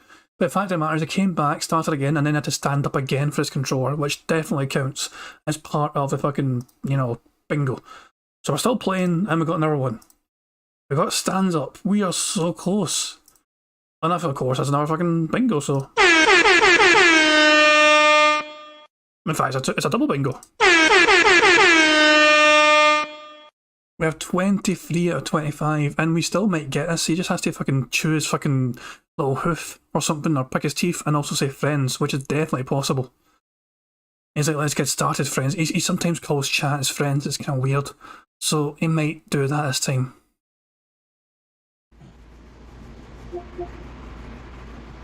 You guys need to see, though, if he does it, so I'm going to have to go full screen again. But that's this kind of thing, so you can actually see his wee camera. So keep a wee eye out. In fact, I'm going to go full screen here. Just to help. All right. Oh, excuse me. Whew. Okay. Nathan Wong, why did you retract that message that I just saw? Okay. I saw your message. You can't retract it now. It's too late. It's too late to apologize. It's too late. Plum. I know, it looked like he was doing something with his mouth there, but he was actually fucking pulling his stash. That was kind of weird. Let's see that again. Too late. It's too late to apologize. It's too late. Plum Girl, what's going on? She's welcome back. Alexander said, I'm going to try to take a step and make an outro for the podcast. Should I upload it, send it to a link, and send it as an attachment to your email? Do not send it as an attachment to the email. I will likely never see it. The most successful way to do it, I would say, first of all, upload it to YouTube and let me watch it on YouTube and see if it's good. If I like it, or if I have feedback, I'll let you know. And then what people typically would do is, like, upload it to one of those third-party file sites that you can upload videos to and download it from there. If you put it as an attachment to the email, I'll never get it. It'll get stuck in a filter forever. It'll never exist. It'll just be dead on the internet somewhere. Okay. So, ladies and gentlemen, welcome back to Final Fantasy VII. I hope you guys are excited for today like I am. I've actually been heavily anticipating playing this again this week. I've really enjoyed this playthrough, and I'm excited now to jump back into it. I hope you guys are too. Again, thank you all for your support so far today. This has been one of the best engagement and support playthroughs I've had in a long time. I'm very happy about that. We can keep that pattern going, and if we do, it will stay a daytime stream. Game's still going, guys. He's not hit record yet. Listen, keep in mind he's begging right now still. It is not over yet. He's not been recording yet. Thank you in advance to anyone who supports it in any way. Let's see. Hello, X-Shooter. How are you? He is not recorded yet. Gus says, what is up? Happy Friday. Happy Friday to you, Guts.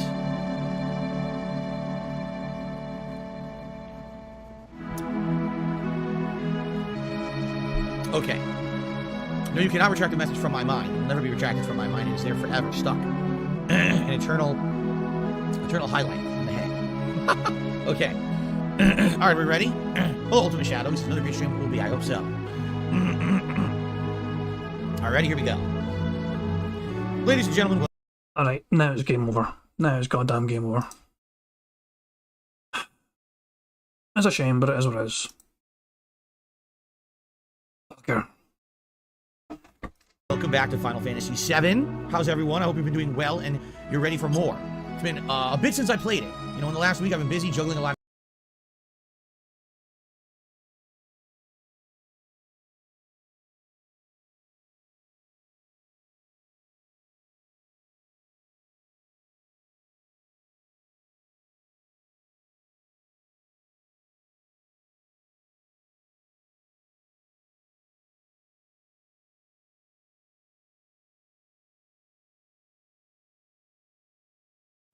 On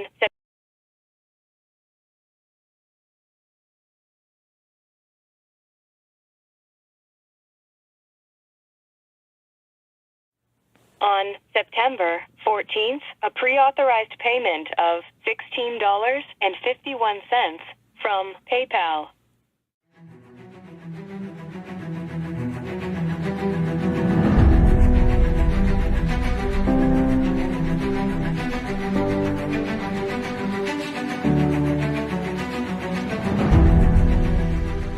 All right, Luna Mills has tipped me $1.30. It says, "I'm back. What's your favorite type of shower?" When you're showered in money. When you go outside, and all of a sudden, greenbacks start falling from the sky, and you raise your face up. You're like, oh, you start dancing. You go, oh, money, money, yeah, yeah.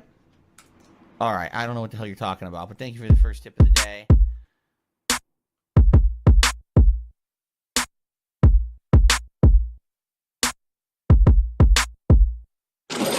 Money, money, yeah, yeah.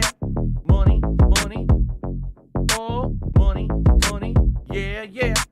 Money, money, money, money, yeah, yeah. Money, money, oh, money, money, yeah, yeah.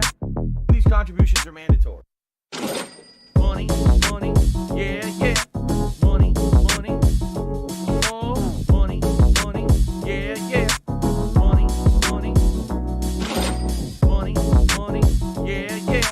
Money, money, oh, money, money, yeah, yeah. These contributions are mandatory.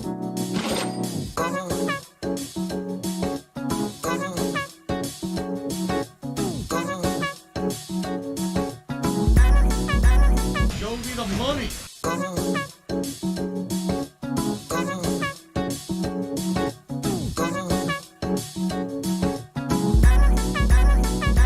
Free. Money, money, yeah, yeah. Money, money, oh, money, money, yeah, yeah. Money, money, money, money, yeah, yeah. Money, money, oh, money, money, yeah, yeah. These contributions are mandatory. And it's gone, just gone like that, in an instant, fucking gone. Guys, so usually the stream would just end right at this point, but I really should put this back on and have this play. Money, money, yeah, yeah. Money, money, oh, money, money, yeah, yeah. Money, money. I just wanted to kind of get playing for Barrack Wales. Thank you very much for Super Chat. He says, "Great game, King. Love these bingo streams." I'm glad people enjoy them. Guys, I am desperate to get 25 out of 25 one time. I really am. I mean, Ashley can testify to it as well. Like, because I talked to him in Discord, not sure. I'm actually trying to plan for how to organise this giveaway for you guys so I can give something back to you guys. Planning for the day. A 25 out of 25 happens. 23 out of 25 is great. It's an incredible bingo session. We're going to have a wee quick look at the card again. It's kind of it's kind of weird having Phil's face in Pixar form with this, man. But that's what I'm saying. We are so close today. So we still got, how many is that? You know, so we got 1, 2, 3, 4, 5, 6, 7. We got 9 separate bingos today. That's an incredible performing game. But yeah, close but no cigar. No 25 out of 25. I might even try and do something different to try and still get. I don't know what I'm going to do. It's like I still want to give back to you guys. You know what I mean? Because you guys are amazing with the support. I cannot emphasize how much it means to me. You know what I mean? It's like five to you guys. It's like $5 here and there, but it does add up, and it's going to be a lot of money. It helps me significantly, and it's not something that I ask for, or obviously, you know what I mean. I don't expect it, you know, but it certainly will help me. You know what I mean? And I just love to be able to give back to you guys as well. I know you guys are like sometimes like you don't need to, but I really would like to be able to get back to you guys sometime, and that's why we keep tweaking the bingo cards to try and make it a bit better and get rid of the things that don't happen as much. Like I might remove friends, for example. I don't know, but we'll plan it out next time. If I'll be back tomorrow for Phil's stream, but only the podcast. I am not going to do the whole event. I do not want to watch Phil play about in his closet for like fucking 5 hours. Fuck that. It's only going to be a podcast tomorrow, and that's it. Business as usual. But yeah, thank you very much, guys, for coming tonight. I do appreciate it. I will catch you guys tomorrow if you want to join me for the bingo.